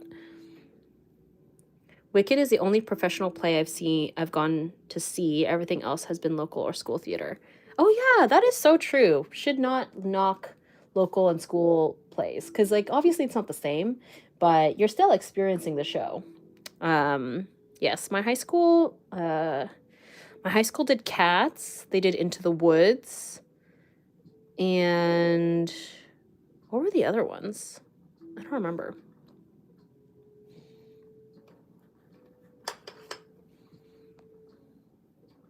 I'm really enjoying the Shadow and Bone book series. Oh, yeah. I really liked the show. I remembered after the show, I was like, I kind of want to read the books. Mostly I wanted to read the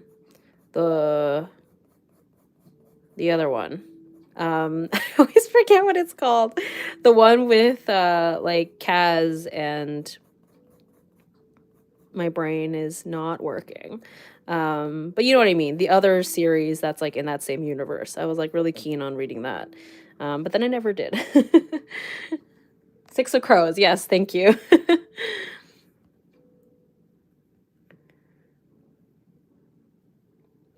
I recently read the Inheritance game series. Really fun. YA. I love YA. Jasper Ford's Thursday's next series is great, and a million references, a million literature references. I enjoy the Six of Crows duology more, but yes. I love A Court of Thorns and Roses. Court of Thorns and Roses. Okay, I actually did try to read that. I think I talked about it in my Patreon podcast. I read like the first half, and then I was like, I don't know. And then I've just been like watching video essays on it instead of people talking about it. But I know it's like extremely popular, which is why I was like curious about it, but I couldn't stick it out. The Name of the Wind is such a good fantasy book. It's very slow paced, but I enjoy all the little details. Also, the ocean at the end of the lake is such a nostalgic, magical journey. Can recommend the web comics Spindrift Cast Off by Starfish Face and Mia's an Owl by Stressed Ginny. Off to Be the Wizard series about these guys who find a computer file, controls reality. They have to hide out in medieval times pretending to be wizards. Ooh, fun.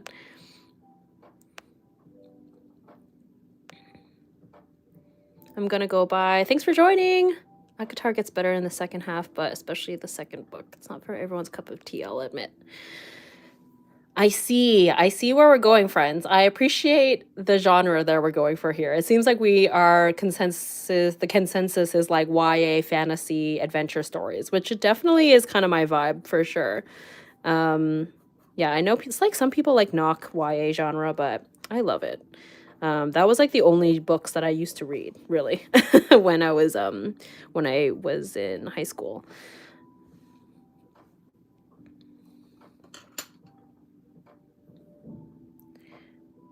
Love YA forever, stuck in YA, right? It's just like it's entertaining, it like sucks you in. Yeah. Since we're talking fantasy books, She Who Became the Sun is a new favorite in the genre. Ooh. Yeah, actually, speaking of books, I don't read that much, but I love With Cindy. She's like a booktuber. I really enjoy her vibe, her personality, and she's just so fun. And so that's actually, so she did like she's been reading all the Akatar books, and I've been watching her videos.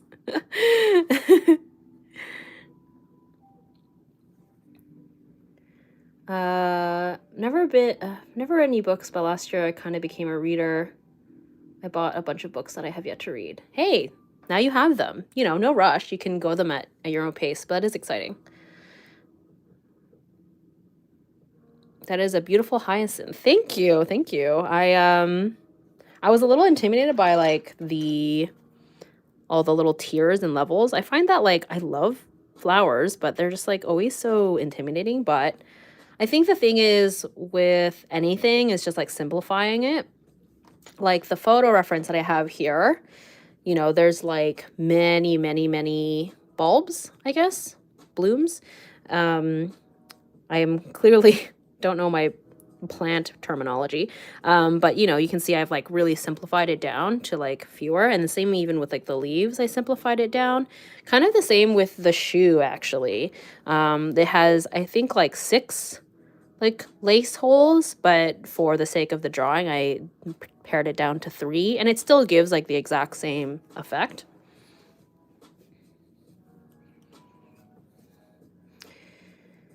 Why value in enjoying the escapism and the limitless potential in YA stories? Yes, that is the perfect way of describing it. That's kind of how I want to consume my content, is the escapism, for sure. Yeah, that is a really good way of phrasing it.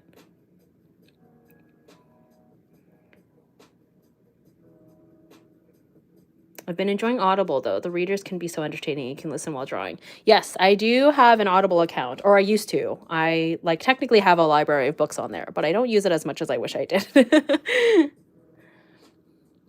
Speaking of plants, I love elderflower. It's so pretty. I'm so bad with plants. I have 3 that I'm like I have 4 that I'm like just managing to keep alive, but it's questionable. But anyway, I'm very, very happy to have had such a good time with all of you as always. Let me zoom up here so we can get a better look at this page. It's not completely done as I had predicted, but it's like, you know, it's like mostly there. There we go.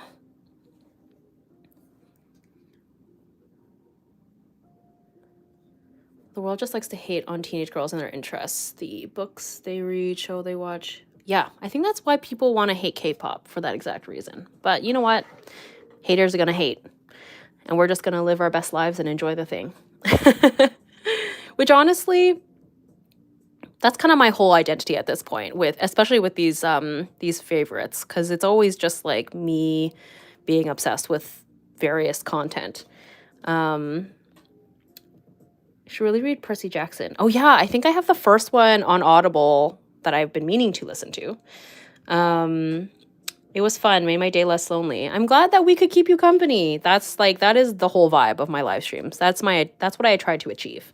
I just want to be able to keep you company. You guys keep me company. It's just meant to be, they're rebooting Percy Jackson. I heard about that. It sounds like it's going to be a lot more promising than the movies. Okay, I'm getting wrapped up in the convo. So, okay, we're gonna wrap up here because I need to head out to get some groceries while the sun is still out. But yeah, this is the page. It's like mostly there. I will finish it off probably maybe tomorrow morning, maybe later today, who knows. And then I'll post it on Instagram. And yeah, until next month, which will happen over here. Definitely Vox Machina already, even though we're like on like day 3 of the month. What will be in store for us? I'm not really sure. But anyway, thanks so much, friends. I had so much fun. I hope that you all have an amazing day or evening wherever you're at. And now y'all have some recommendations on books and music and all sorts of things. And I will catch you in the next one. Look out for the sketchbook tour video that will come next week. Bye-bye.